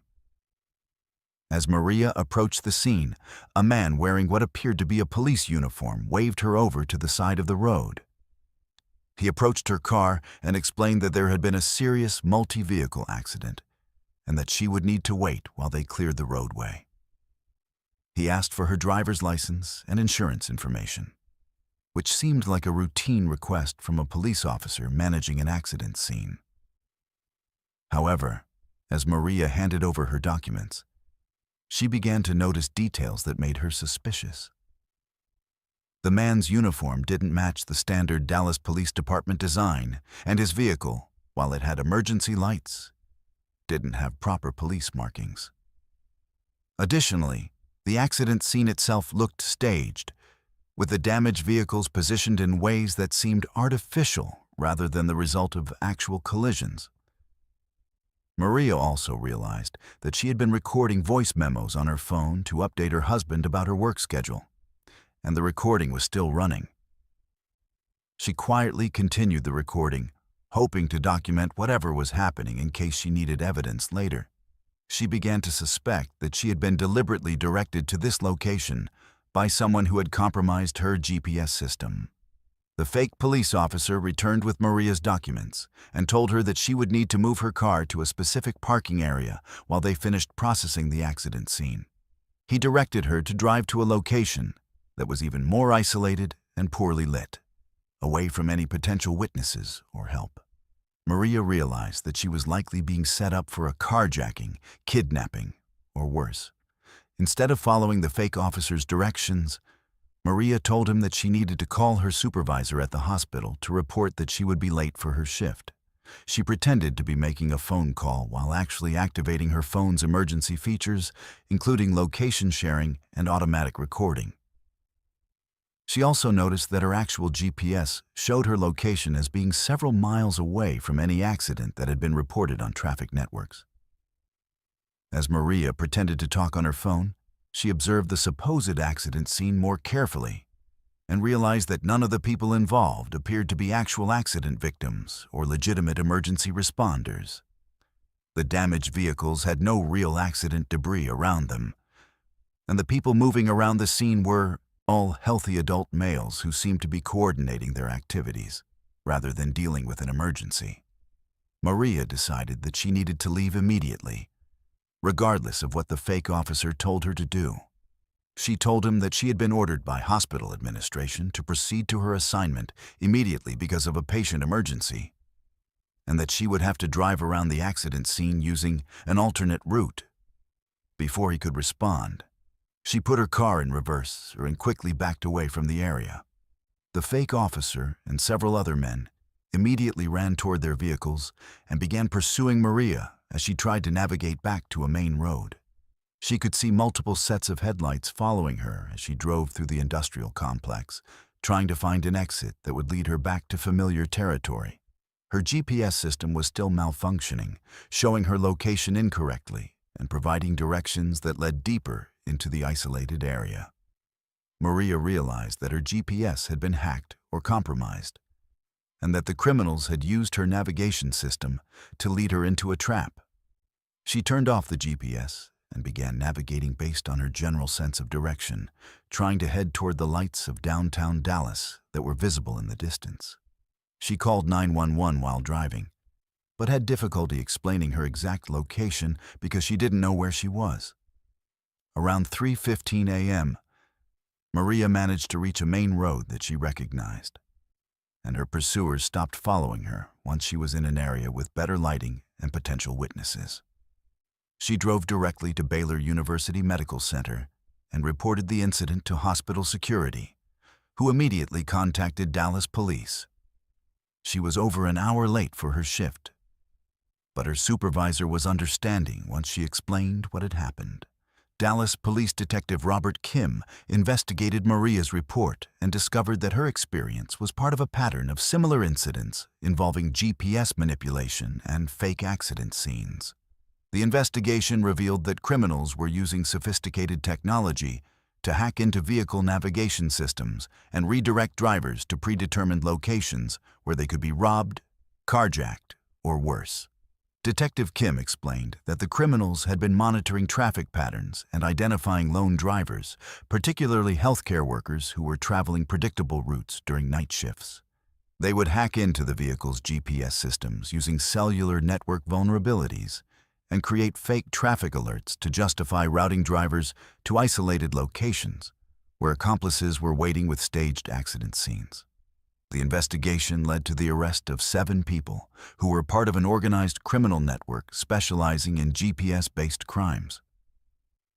They had been operating in the Dallas-Fort Worth area for over 8 months, targeting healthcare workers, delivery drivers, and other people who traveled alone during night hours. The group had sophisticated computer equipment that allowed them to intercept and manipulate GPS signals within specific geographic areas. Maria's voice recording provided crucial evidence for the prosecution, as it captured the entire sequence of events, including the fake officer's instructions and the sounds of the pursuit. Her quick thinking in recognizing the danger and refusing to comply with the criminal's directions prevented her from becoming a victim and helped law enforcement identify and shut down the operation. The case resulted in federal charges because the criminals had been using technology to interfere with navigation systems across state lines. All 7 defendants received lengthy prison sentences for conspiracy, attempted kidnapping, and technology crimes. The investigation also revealed that similar operations were active in other major metropolitan areas across the United States. Following this incident, Maria changed her work patterns and now carpools with other nurses when possible. She also uses multiple navigation apps simultaneously and compares their recommendations to identify potential discrepancies that might indicate tampering. She carries additional emergency communication devices and has learned to recognize signs that her GPS might be compromised. The Texas Department of Public Safety has since issued warnings about GPS manipulation crimes and advises drivers to be suspicious of unexpected route changes, especially those that lead to isolated areas. They recommend using multiple navigation sources and trusting personal knowledge of familiar routes over GPS directions when something seems unusual. Maria now speaks at healthcare workers' safety seminars about technology-based crimes targeting essential workers. Her experience demonstrates how criminals increasingly use sophisticated methods to exploit people's reliance on technology, and how important it is to maintain situational awareness even when using trusted navigation systems. The stretch of Interstate 35, where Maria was originally traveling, has been equipped with additional emergency call boxes and increased patrol coverage during night hours when essential workers are most vulnerable to these types of crimes. Let's move to our 10th story. This incident occurred in February 2021 on Interstate 84 in Idaho, a route that passes through some of the most remote and mountainous terrain in the northwestern United States. The person involved was Kevin Luce, a 42-year-old traveling salesman who had been driving the same route between Salt Lake City and Portland for over 15 years as part of his job selling industrial equipment to manufacturing companies. Kevin was one of the most experienced long-distance drivers in his company, having logged over 2 million miles during his career without a single accident or major incident. He knew Interstate 84 through Idaho better than almost any other road, having driven it more than 200 times over the years. His 2018 Ford Fusion was meticulously maintained and equipped with multiple navigation systems, emergency supplies, and communication devices for traveling through remote areas.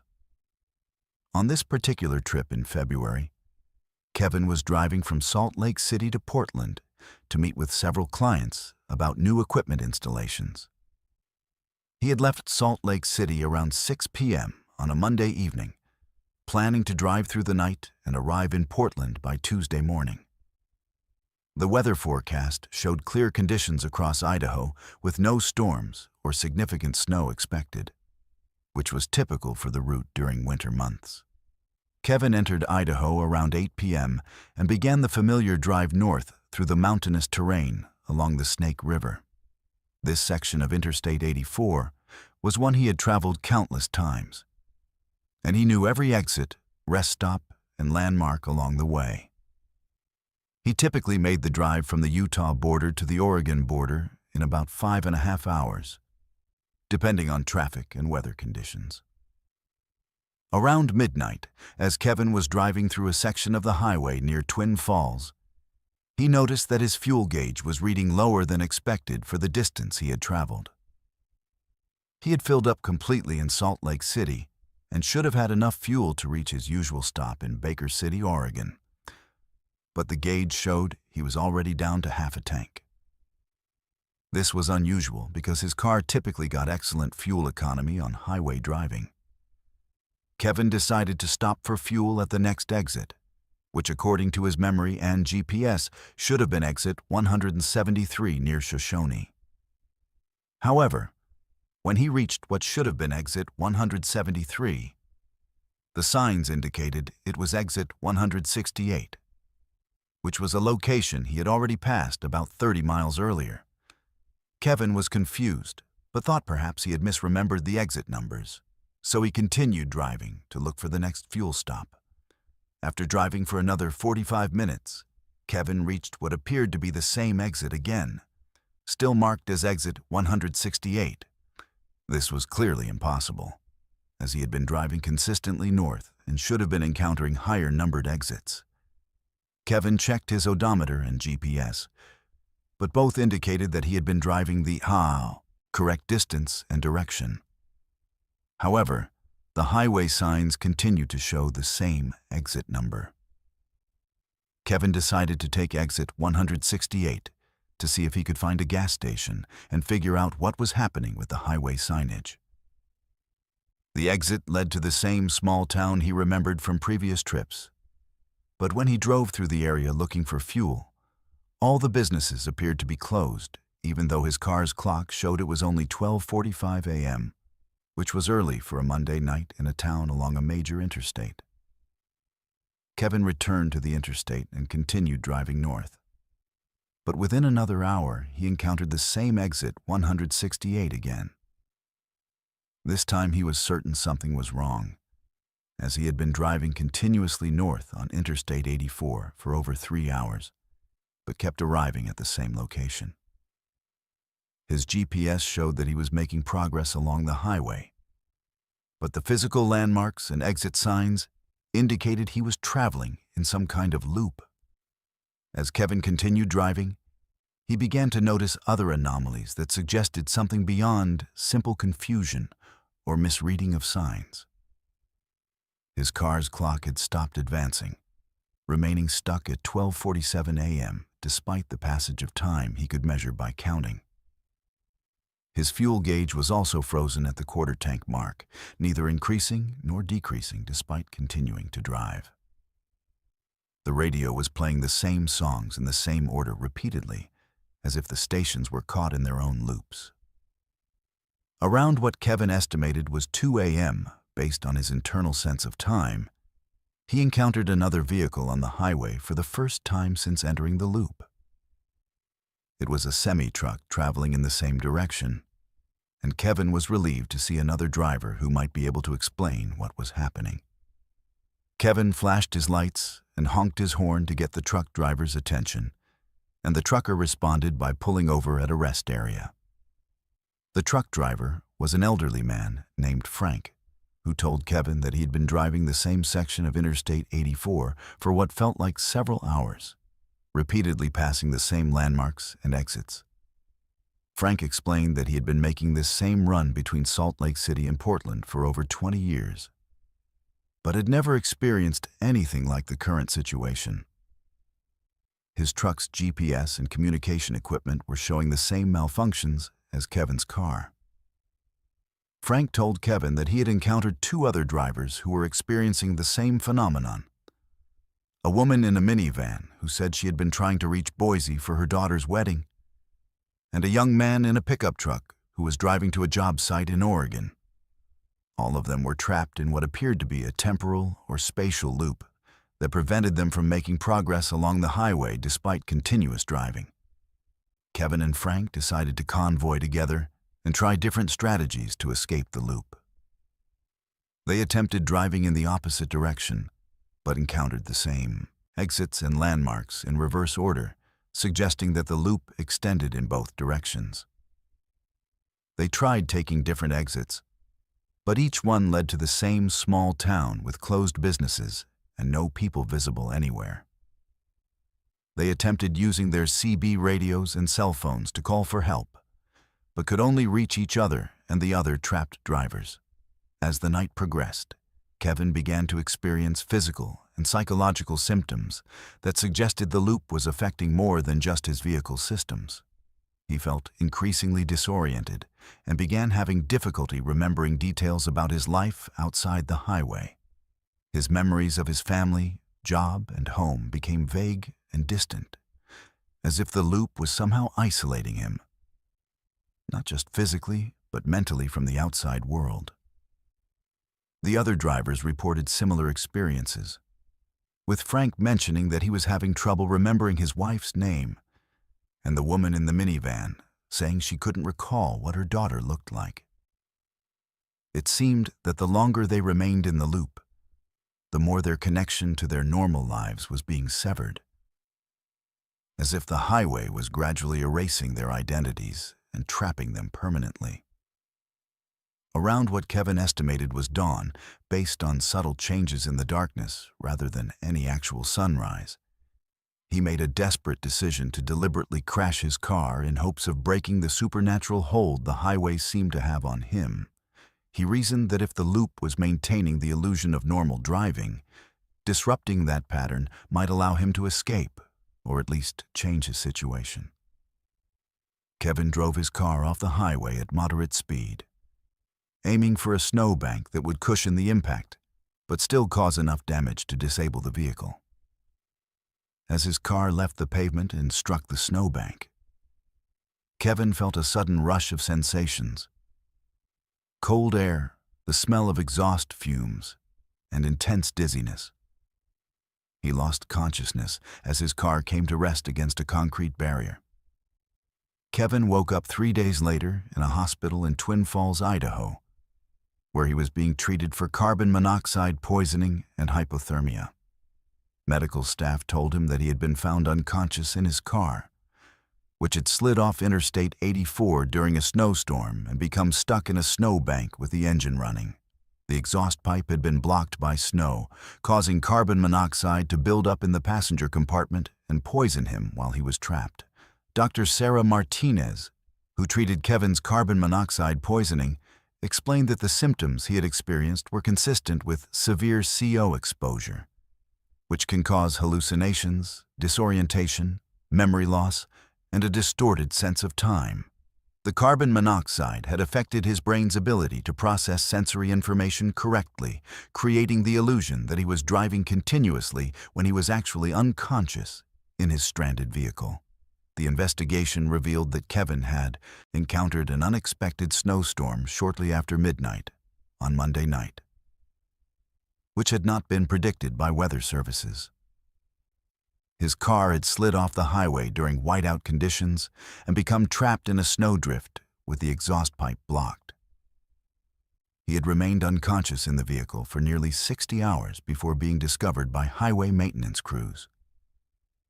Kevin's experience demonstrates how carbon monoxide poisoning can create extremely vivid and coherent hallucinations that seem completely real to the victim. His brain had constructed an elaborate scenario involving time loops and other supernatural elements to explain the disorientation and confusion caused by the toxic gas. The other drivers he remembered meeting were likely products of his poisoned mind rather than real people.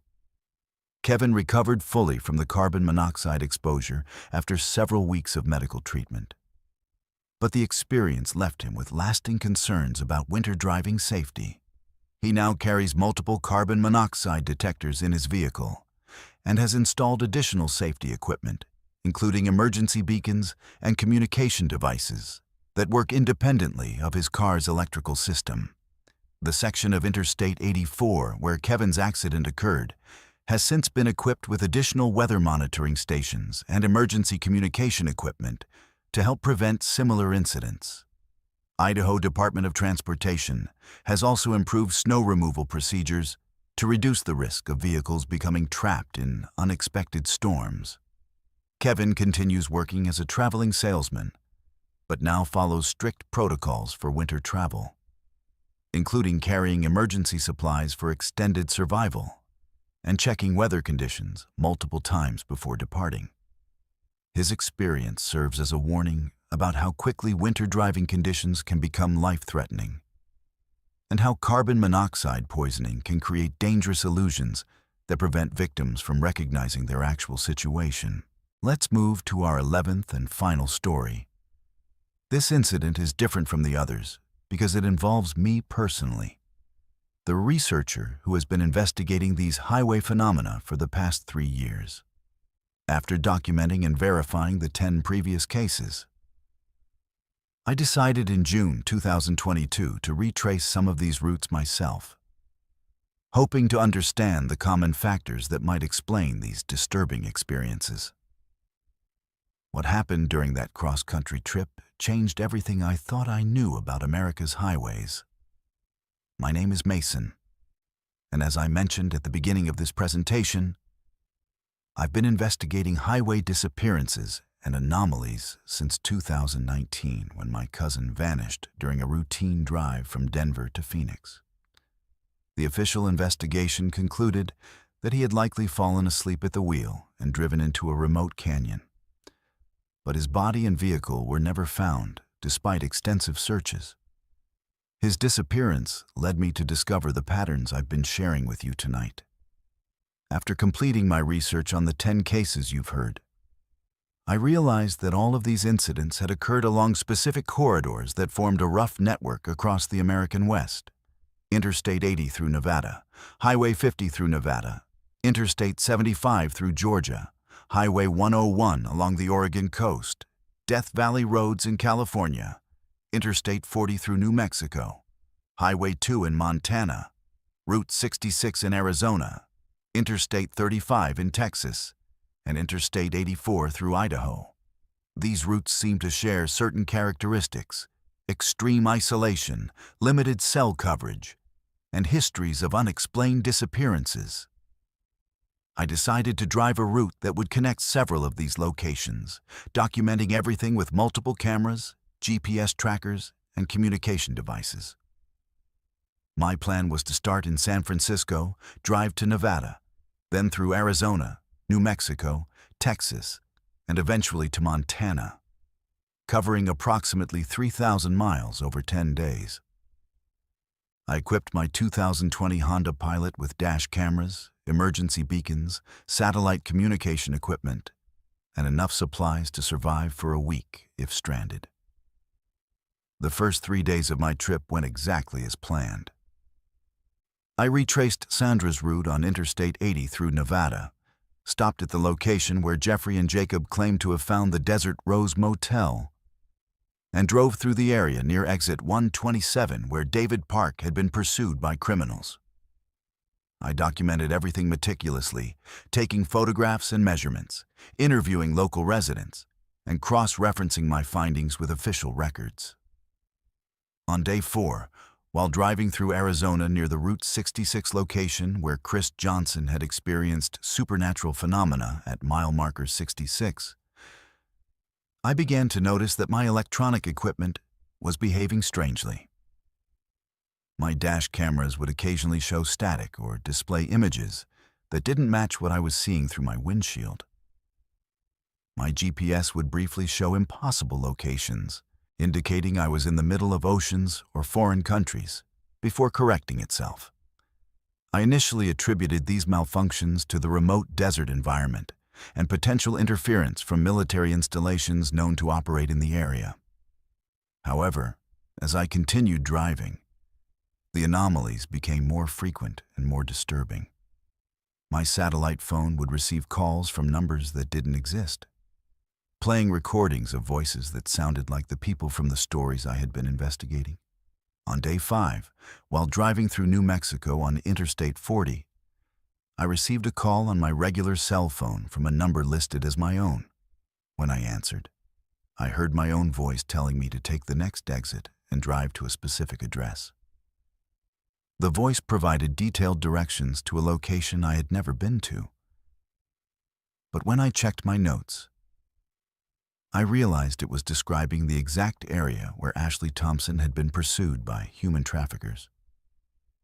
I did not follow the directions from the mysterious call, but I began to understand that somehow my research had made me a target of the same forces that had affected the other travelers. It seemed that by investigating these incidents so thoroughly, I had attracted the attention of whatever was responsible for the phenomena. My equipment continued to malfunction in ways that paralleled the experiences described by previous victims. On day 6, while driving through Texas, I encountered the most disturbing incident of my trip. My GPS suddenly directed me to take an exit that led to an abandoned industrial area, claiming there was an accident ahead on the main highway. I recognized this as the same tactic that had been used against Maria Santos, so I ignored the GPS and continued on Interstate 35. However, my car's systems began to fail one by one. First the air conditioning, then the radio, then the power steering. By the time I reached a truck stop to seek help, my car was barely functioning, and all of my electronic equipment had shut down completely. The truck stop clerk told me that several other drivers had stopped that night with similar mechanical and electrical failures, all of them solo travelers who had been driving the same general route I was following.